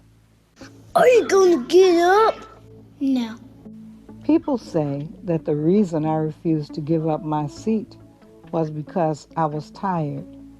And I was, but it wasn't the kind of tired that came from aching feet. The only tired I was tired of giving in. Well, I'm gonna have you rested. You may go on and do so. Before me, there were other brave women who had refused to give up their seats. Still, on that day, for violating the rules of Montgomery, Alabama, I got arrested. But by standing up for myself, I ignited a movement. From there, the Montgomery bus boycott began. For 381 days, that's well over a year, all blacks in the city and even a few whites refused to ride the public buses. Well, if you don't use the buses, we'll go out of business. Then maybe you should think about changing your rules. Finally, the rules were changed. Public buses were no longer allowed to separate people based on the color of their skin. That was only the beginning. Eventually, we were allowed to drink from the same water fountains, ride the same elevators, and yes, go to the same schools. In the Declaration of Independence, Thomas Jefferson wrote that we're all created equal. Finally, the nation was starting to act like it. Now can we say hooray? Soon. We're close. Of course, that didn't mean the fight was over. There were thousands of other people just like that bus driver. But after hearing how I didn't give up my seat, there were now thousands more people just like me, together, inspired, and committed to justice. My name's Martin. Want to hear a rough draft of my speech? You bet I do. In my life, people tried to knock me down, tried to make me feel less than I was. They teased me for being small, being black, being different. Let me be clear. No one should be able to do that. But if they try, you must stand strong. Stand for what's right. Stand up for yourself, even if it means sitting down. When you do, others will follow. What's the medal? It's the Congressional Gold Medal, one of the government's highest honors. George Washington got one too. Cool. Now can I say hooray? Go for it. Hooray! I am Rosa Parks. I'm not a politician or a president or an actor or a famous business owner. I'm just an ordinary person. But I'm also proof that there's no such thing as an ordinary person. I hope you'll always stand up for yourself, and I hope you'll remember that we're all in this together. Thank you for visiting Granny's Book Nook. To get more information for this book, check the description box below. Be sure. All right, let me stop sharing my screen. There we go. Okay, we have a couple minutes until Ms. Kornbluth is going to get here so we can read a book about Rosa Parks while we do some coloring. You can finish up your Rosa Parks coloring. I think we finished our book yesterday in story time. Yeah, we finished it. Yes, Catherine. Oh my goodness, wonderful. There she is sitting on the bus. What was that? It's sparkly pink. Oh, very cool. We sure did. Yep. I'll double check. This one? Yeah, Ford, we finished this one. We finished it. But for a couple minutes till Miss Kornbluth gets here, we can read another one. Okay. So here she is. Rosa Parks. Rosa saw the section reserved for Black people was full, but she noticed this section where white people could sit had free seats. The left side of the aisle had 2 seats, and the right side, a man was sitting next to the window. Rosa decided to sit next to him. She didn't remember his name, but she knew his face. His son, Jimmy, came frequently to the NAACP Youth Council. They exchanged pleasantries as the bus pulled away from the curb. Rosa settled her sewing bag and her purse near her knees, trying not to crowd Jimmy's father. Okay, let's see. The bus made several more stops, and 2 more seats opposite her were filled up by more Black people. She sat on her side of the aisle, daydreaming about her good day and planning what she was going to cook for dinner. Yes, Aya?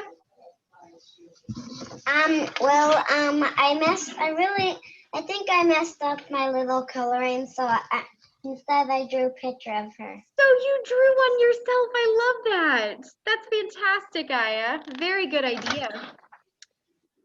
I said, give up your seat, the bus driver yelled.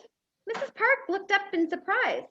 The 2 men opposite side of her aisle were getting up to move. Jimmy's father muttered, "Oh, I don't feel like trouble today. I'm just gonna move." Mrs. Park stood to let him out, looked at the bus driver, and then she sat back down. "You better make it easy on yourself," he yelled. "Why do you pick on us?" Mrs. Park asked, with that quiet strength of hers. "Well, I'm gonna call the police," the bus driver said. "Do what you must," Mrs. Park said quietly. She was not scared. She was not going to give in to what she knew was wrong. Some of the white people were saying loudly, she should be arrested. Take her off this bus. Some of the Black people recognized the potential for them to get in trouble. They got off the bus. Others stayed on, saying among themselves, that is the section where she can sit. She has a right to be there.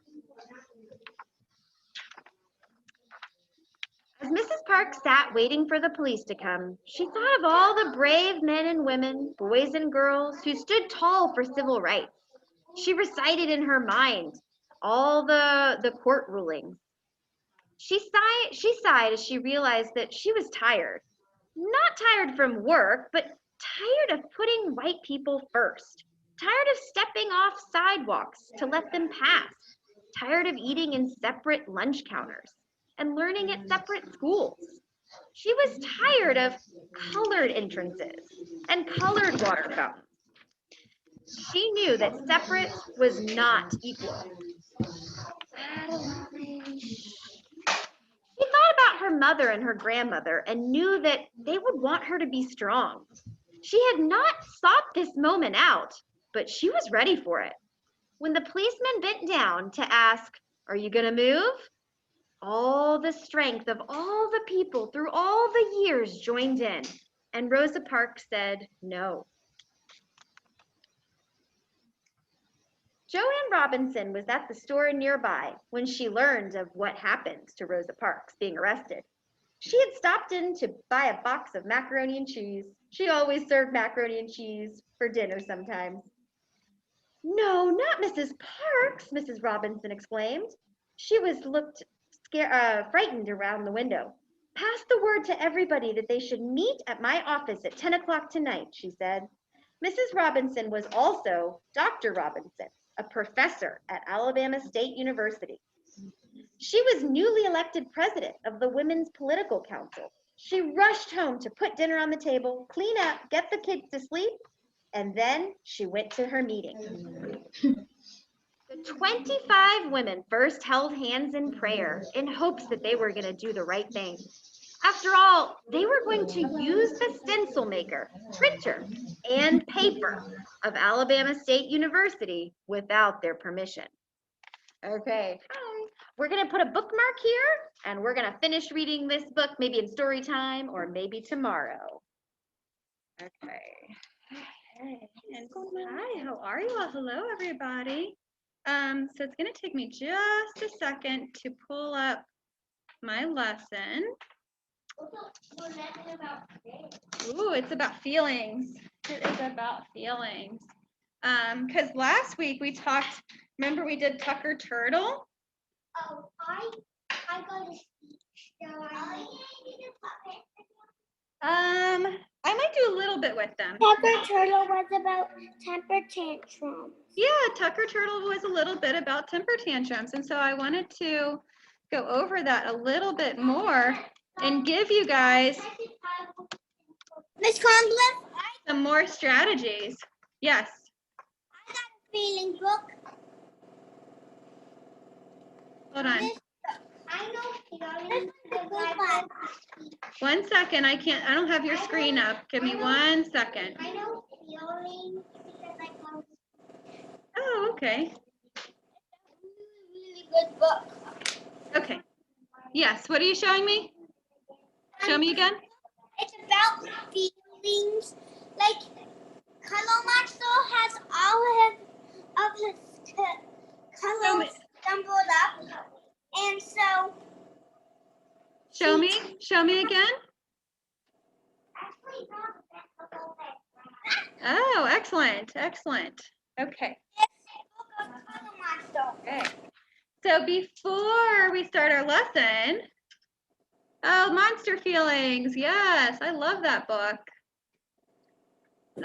Before we start with the lesson part, I wanted to go ahead and do some of our breathing stuff together, okay? So we're going to start with the balloon breath. You guys ready for balloon breath? Hands up on top of your head.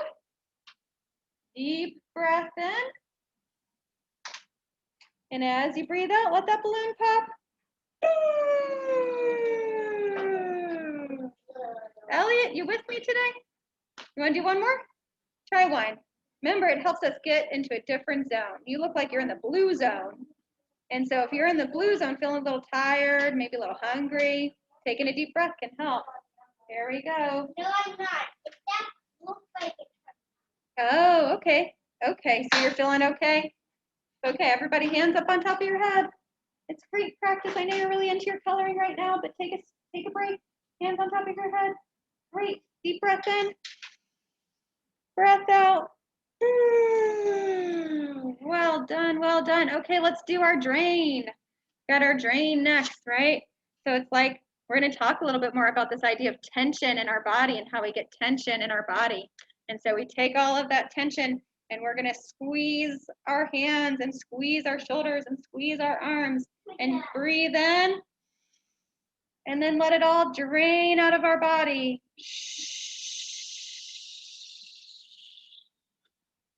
So that's the drain. It helps us with all of that tension. I have got a new one today. And what I like about this one, it's the rainbow breathing. Rainbow breathing. So, Adeline, have a seat, sit down. And actually, if I can have you guys put your crayons away for now, let's put these to the side. Here's a beautiful color that I want to use. Let's go ahead and put those in your box. I'm going to put these right here. Just put them to the side. Can you go ahead and put your crayons to the side for a little bit? Yeah. Put your things in your pencil box. Thank you. Thank you for listening. Thank you for putting your stuff away. Thank you so much. Okay. For our rainbow breath, we're going to start on the purple. And we're going to think about that color purple. And we're going to breathe in. And then on the indigo, we breathe out. And then we're going to breathe in on the blue. And we breathe out green. We breathe in yellow. Breathe out orange. And breathe in red. And with the rainbow breath, each breath gets a little bit longer. So you could have your finger and you can breathe, you can just use your finger and breathe in purple. Breathing out red. Breathe out indigo. Oh, breathe out red. Breathe out. Breathe in blue. Breathe out green. Breathe in yellow. Breathe out orange. And breathe in red. Oh, breathe out red. And then breathe out red. No, wait, I have an idea. What if we go from red to indigo? Red to indigo, you could go back to purple or indigo, yeah. Or whatever your favorite color is. Maybe the last breath is your favorite color. Maybe it's white or pink or black. That's what I did. My favorite color is blue. Orange, yeah, maybe it's My orange. favorite color is Yeah. what I did with my favorite color is Once rainbow. Once we've done our rainbow breaths, we can think about our whole body listening, right? Where we think about my eyes. Everybody point at your eyes. Show me your eyes. Everybody show me your eyes. Point at your eyes. My eyes are looking at the person talking. Everybody point to your ears. Show me your ears. I do whole body. Awesome. My ears are listening to the person talking. My hands, my mouth is quiet. My hands are still. My body is still. These are the important parts. Get out your thinking cap. Put on your thinking cap. My brain is thinking about what is being said. And put your hands on your heart. My heart cares and shows respect. So that's our whole body listening. You guys ready for a little bit more movement? Because I've got some yoga for you today. If you don't want to do it, you don't have to. If you want to, you can join me. We're going to start. Where's my bear? I always like to start with the bear. Here's my bear. Okay, if we start with the bear, we're going to stay in a chair. If you're at home and you want to do it standing, you can do it standing. But here at school, we're gonna use a chair. So, I've done the bear. You've done the bear, yay! Okay, here we go. Make it so you guys can see me a little bit better. So with the bear, we say to ourselves, We just sit up nice and tall. You can put your hands on your legs. You say to yourself, I am brave. I am brave. And you can take a deep breath in and a deep breath out. And then after I do the bear, I like to go into the giraffe. And the giraffe says, I am creative. And I like to be pretending that as my giraffe, I'm reaching to one side for some leaves. I'm reaching to the other side for some leaves. Oh, I got the leaf. I'm bringing the leaf down. I'm nibbling on my leaf. Delicious, delicious, delicious. And then after the giraffe, I'm gonna go into my sheep. And the sheep says, I am peaceful. So the peaceful, we just bend down and touch our toes. And you can make a little bad sound if you want to. You can go down and go, bah, bah. And then when I bring my body back up, I am playful. I am playful like a sea lion. I've never done the sea lion. The sea lion. And so for the sea lion, if we do it in our chairs, we are just, you know how sea lion lounges, like lounges on the beach? You see a sea lion lounging on the beach? So we're like that. Or on the rocks. We just turn to one side. You can use your chair, turn to the other side. Turn to one side. Turn to the other side. And we're thinking about being a playful little sea lion. And then you can come back to the bear. I am brave. Deep breath in. Breath out. You guys got it. Man, that is, we are on it today. How was that at home? Did you guys get it? Do you have a question, Finn? Well, I'm wondering, do you have a dragonfly breath? Ooh, dragonfly breath.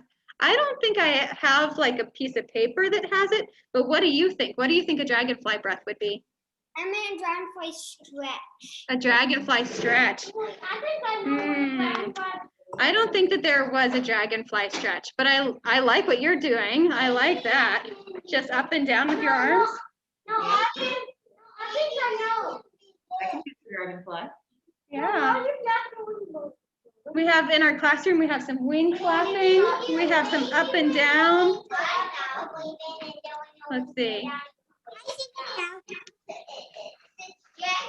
No, I don't want a dragonfly. Whoops. This camera doesn't work great to show the class, but there's the class upside down doing dragonfly breaths. I'll take Okay. There's a dragonfly. I have an idea what What's your idea, Charles?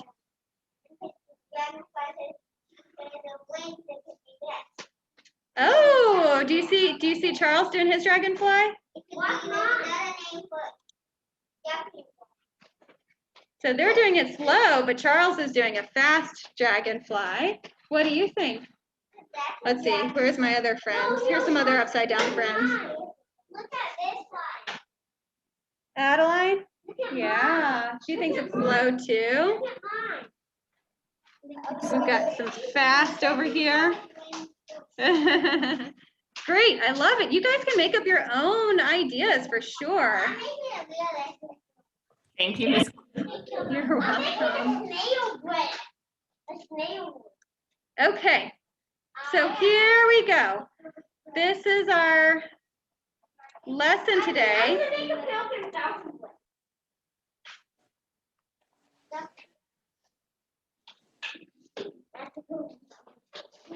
So last week,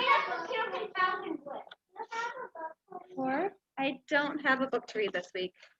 It's sort of a book, actually. It's a little bit of a book. I take it back. It's not like it's on the computer book. Okay. So last week we talked about Tucker Turtle, right? We talked about how he needs to, step 1, recognize your feelings. How am I feeling? Step 2, stop your body. Step 3, tuck inside your shell and take 3 deep breaths. And then step 4, when you're ready, come out and think of a solution. But I think that the step 1 can be really hard. And so I wanted to talk about how our feelings might feel in our bodies. Oh, look at him. Yeah, he's like about to fall into the cliff. It says, when my body feels tense and tight. Harrison? Here. Hey guys. Shh. Let's listen with our ears. Let's listen with our ears and listen with our eyes. Whole body listening. Sometimes my feelings feel out of control. So he's out of control, like a tornado, right? The wind is blowing and he's feeling crazy. It feels like my feelings might explode out of my body. Like a volcano. Ford, Harrison, let's not point at each other. We all feel this way at different times, right? I feel this way sometimes too, like I might explode. My muscles feel tight, or my body feels jittery.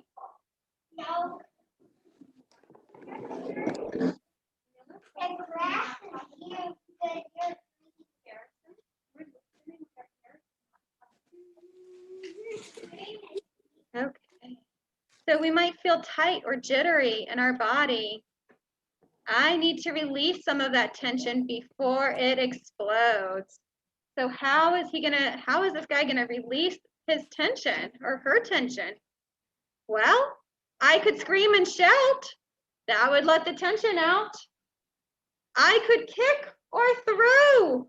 That might let the tension out. But what do you guys think? Is that a good choice? To scream and shout and kick and throw? What do you think, Charles? No, we might make the situation worse. What's your idea? You could punch a pillow. You could punch a pillow. But then I remember I have choices. I can think about how to let my feelings out, right? I have choices about that tension.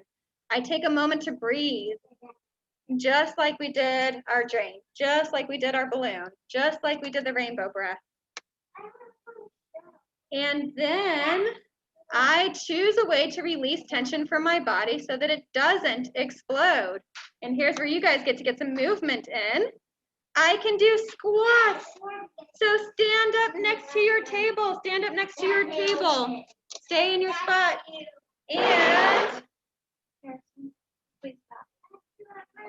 And we're gonna do some squats. So everybody show me some squats. All right, look at Finn. He's got it. And I can do some squats. And that might get some tension out of my body. Great, you did 10 squats. That's awesome. Okay, so we can do squats. What else can we do? I can push on a sturdy wall. Find close to your desk. Find a piece of wall that you can push on. You're just going to push into that wall and push, push, push, push, push. And you can get all that tension in your body out, out. We push on a wall. If you like push-ups, you could do push-ups. You guys are doing a great job pushing on the wall. Okay, come on back to your desk, Gary. Come on back to your table. I can do jumping jacks, kind of like Charles was. You took the idea of the dragonfly breath and put it into jumping jacks. I can do jumping jacks. Or you can do my way.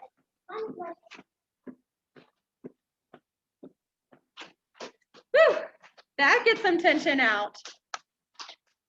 I can hop in place on one leg or both legs. So if you want to hop on one leg, you can hop on one leg, or you can hop on two legs. Great. Yeah.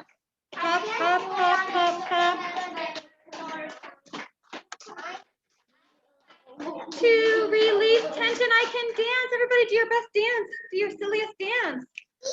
Dance magic, dance magic. Guys. Okay, we can dance. Final one. You guys with me still? I can jog in place. Everybody jog. Jog in place.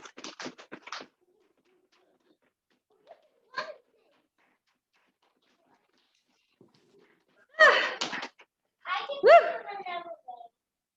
What's your way, Elliot? Tell us. Running really fast, but not in class because we don't have enough space to run really fast in class. But that's why we can jog in place. Or you could run in place really fast. Absolutely. Okay. Oh, wow. Yes, you can. That's awesome. So, it's okay to have big, strong emotions, right, guys? It's okay to have big emotions. Harrison, Ford, go ahead and sit down for me. Thank you so much. And we can release the tension before it explodes out of our bodies, before it takes control. So next time I have big emotions, here are all of our choices. Do squats, push on the wall, jumping jacks, hop in place, dance or run. We can do our breathing, our hand over our heart breath. I need to take some deep breaths after all of that jogging and exercise. We can do butterfly breath where we inhale. This is kind of like a dragonfly breath, right? And exhale. Inhale. You can do it this way. Inhale, exhale.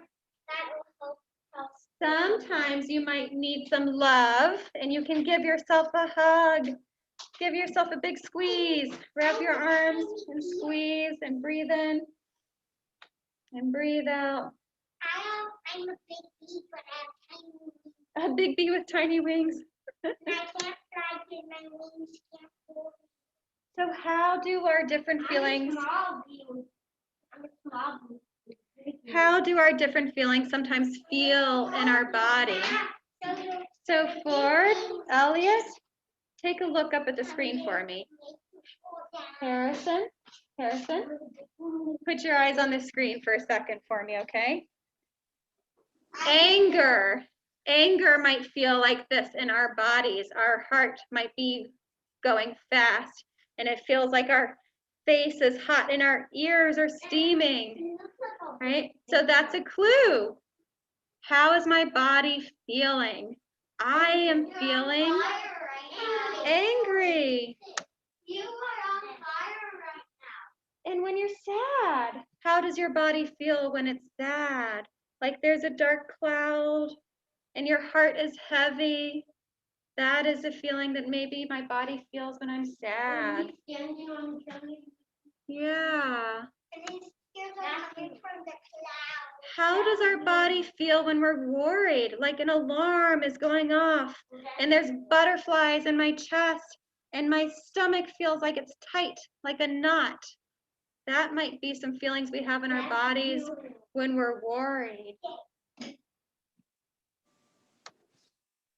How about a happy feeling? Like the sun is shining. I feel when I have people at my friend's house, not in my stomach, body feels happy. Wrong scared. Yeah. You know what the fly one? Scared. Here's a scared picture for how it might feel in our body. Like it's cloudy and our heart also might be beating fast and there's like a lightning kind of feeling in our belly. I'm super scared of not going out to bed. Say it again. Say it again, Catherine. I am super scared if I don't sleep with my parents.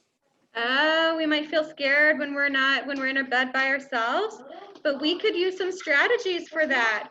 We can give ourselves a hug and say, I'm okay, I'm safe. I thank you, body, for warning me of being scared, but guess what? I'm safe, I'm okay. So we can talk to our bodies and talk to our brains. Elliot? Can I tell you something? Yes. You know, I feed His hobbit toe goes down underground. Oh, when you're high speed? Yeah. How about we do this one?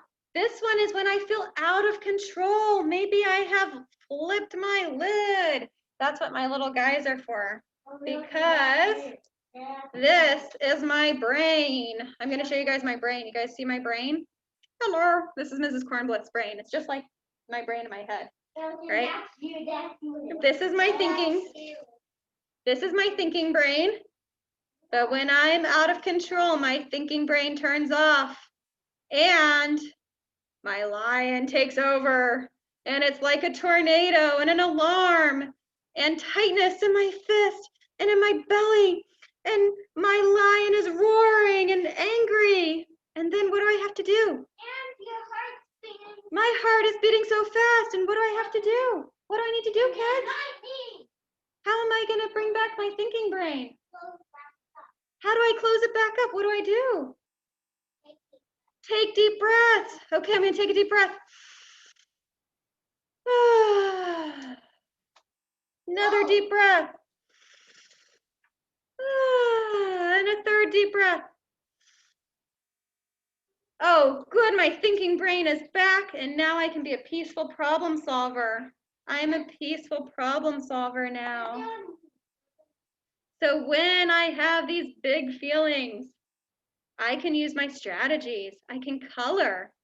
I can pet my cat or dog or hamster or whatever it is. Or I could go for a walk and be in nature. Whenever we're having different kinds of feelings, we can make choices about how to take care of those feelings. Tell me something that happened to give me an idea, something that might make me lose control. Give me an idea, Ford. What do you think? No, the tornado. Oh, a tornado. Oh my goodness. Okay. The sky is dark and cloudy and the wind is picking up and I'm realizing that a tornado is coming and I have to make choices fast. And my lion says, go, go, go, hide, hide, hide.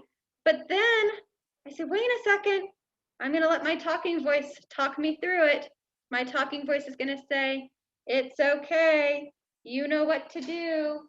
You've practiced what to do in a tornado. And I'm going to take a deep breath. And then I'm going to calmly and quietly go to a safe place. Right? So if we're at school, we would probably go to the hallway. If you're at home, maybe you would go to a bathroom. Right? You would use your plan. And we have to have our thinking brain on to use a plan, not our crazy lion. What else? What else is something that might make my feelings be out of control?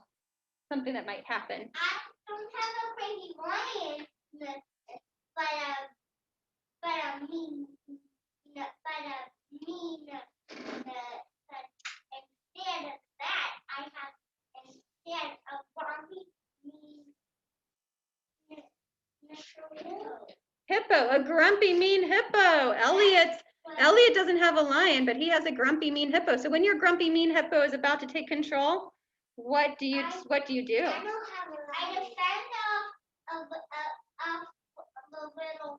I have little things that have the light. Mine is a ball. So I have enough time to start getting rid of it. Okay, so you have some little. Say it again. You have some little what?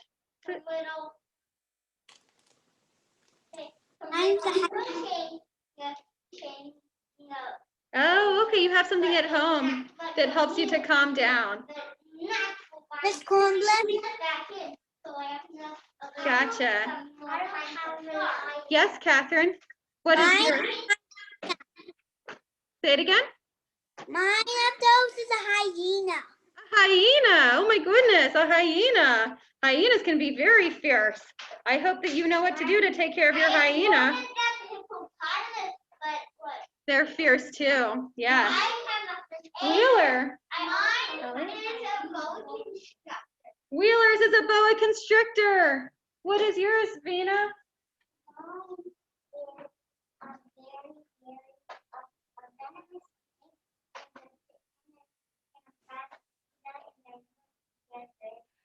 She has a venomous snake and a fast cheetah. Oh my goodness.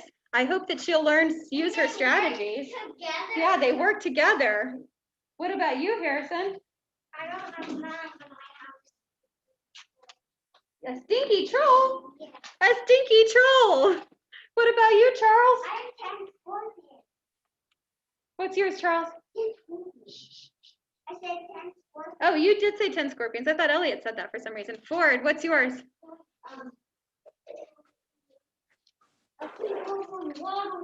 A king cobra and a water snake. Elliot? I don't have a little puddle. I also have a mean hyena. He also has a mean hyena. How about you? Anybody at home who didn't share yet? What is your animal when you're out of control that you need to tame? Isley, do you have an idea? And I have one more. No idea? That's okay. But It's actually my touch. But the important part to remember is that we all have feelings that we sometimes feel like we're a little bit out of control. And the key is thinking about I have a whale shark. a whale shark. The key is thinking about what are our strategies? What strategies am I going to use so that I can have my thinking brain back? Do I want to get the tension out of my body? Do I need to run around, push against a wall, hit a pillow? What do I need to do to get control of myself again? Finn? A whole block. Of like structure. Oh, yes, fidgets. Yes, wonderful. Those are fabulous. I usually keep some of those in my office so that I can let kids play with them. And that's very, very helpful. So there's lots of strategies. We'll probably do some more next week about some other strategies. But we'll do some more next week. But today's main thing was thinking about how do I release that body, that tension from my body? How do I let those feelings out in a safe way? So that fidgets are things that you can just play with. Like sometimes you can just use your fingers as a fidget. It's something that kind of just helps you to get back in balance. Okay, so it is story time. You guys ready? I'll see you next week. What's your thing? Well, I could stop being, I have special break because of the high pants, so I can stop. And that's why. Nice. I also have a We have a mean monkey. Oh no. Oh, I don't want to see you guys if you're out of control. Okay, let's do some checking off on our schedule here. We're gonna check off social studies with Cornblit. Next on the schedule, story time. I'm mad right now. I'm kind of mad right now. Why? Okay.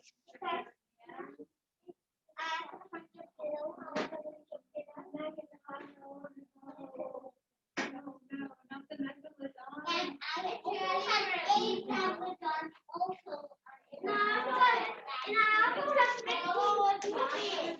Bye, Miss Cornblit. Thank you. See you later. Okay, let's do some story time. All right, Finn, Catherine, Aya, Isley, Colin, y'all ready to read some stories? And then we'll be done for the day, and then you can have a little break and do some art this afternoon if you want. Yes, Aya. I have that book. You do? Oh, good. It's a funny one. It's Dragons Love called Tacos. Dragons Love Tacos. Tacos. I know this book. You do? Oh, Colin, do you want to I tell don't us something have about it, this book? I have this massage person Oh, that so likes to massage me, and my mom gave me the book. ooh, so Colin has this book, and Aya does, and Isley says she doesn't have the book, but she's had it. Somebody reads it to her, and then Finn, were you gonna say something? Yeah, and Finn has the book too. Ooh, all right.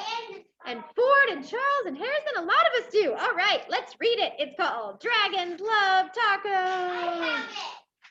A wheeler too. wow. Okay, let's start reading. Hey kids, did you know that dragons love tacos? No. They love beef tacos and chicken tacos. They love really big, gigantic tacos and tiny little baby tacos as well. Why do dragons love tacos? Maybe it's the smell from the sizzling pan. Maybe it's the crunch of the crispy tortillas. Maybe it's a secret. Either way, if you want to make friends with dragons, tacos are key. Hey dragon, why do you guys love tacos so much? But wait, as much as dragons love tacos, they hate spicy salsa even more. They hate spicy green salsa and spicy red salsa. They hate chunky spicy salsa and smooth spicy salsa. If the salsa is spicy at all, dragons can't stand it. Why do dragons hate spicy salsa? Well, just one drop of hot sauce makes a dragon's ears smoke. Just one single speck of hot pepper makes a dragon snort sparks. Spicy salsa gives dragons the tummy trouble. And when dragons get the tummy troubles, oh boy. Oh boy. That's my favorite part about this page. Oh boy. That's my Really? favorite part. If you want to make tacos for dragons, keep the toppings mild. Tomatoes, check. Lettuce, check. Cheese, check. Oh my goodness. These are all good toppings for tacos for dragons. Hey dragon, how do you feel about spicy taco toppings? Dragons love parties. They like costume parties and pool parties. They like big gigantic parties with accordions and tiny little parties with charades. Why do dragons love parties? Maybe it's the conversation. Maybe it's the dancing. Maybe it's the comforting sound of a good friend's laughter. The only thing dragons love more than parties or tacos is taco parties. Taco parties are parties with lots of tacos. If you want to have some dragons over for a taco party, you'll need buckets of tacos, pant loads of tacos. The best way to judge is to get a boat and fill the boat with tacos. That's about how many tacos dragons need for a taco party. After all, dragons love tacos. Hey dragon, are you excited for the big taco party? Just remember, dragons hate spicy salsa. Before you host your taco party with dragons, get rid of all the spicy salsa. In fact, bury the spicy salsa in the backyard so the dragons can't find it. These dragons love your taco party. They love the music. They love the decorations. They especially love the tacos. Congratulations. It's a good thing you got rid of all that spicy. Wait a second. What are those little green specks in the salsa? You didn't read the fine print? It says totally mild salsa, now with spicy jalapeno peppers. Dragon, listen to me. Do not eat those tacos. See those little green specks? Those are jalapeno peppers. They are super spicy. I know you love tacos, dragons, but you are not gonna love those tacos. Do not let those dragons eat those tacos. Crunch, crunch, crunch. Too late. Oh no. A taco is on fire. Oh, look, a taco is on fire. A few of them, oh no. They accidentally burned. Oh no. Oh, Miss Fenderendy? Yes. Do you see that guy? Do you see that other dragon in the back? Get the book right there. He's still blowing fire. Oh, he is. He's still sitting down, breathing his fire. Why would dragons help you rebuild your house? Maybe they're good Samaritans. Maybe they feel bad for wrecking it. Maybe they're just in it for the taco breaks. Oh wait, did you see on that? Did you see on that other page? They're still eating the tacos, and I think the ones with mild stuff. Let's see. This page?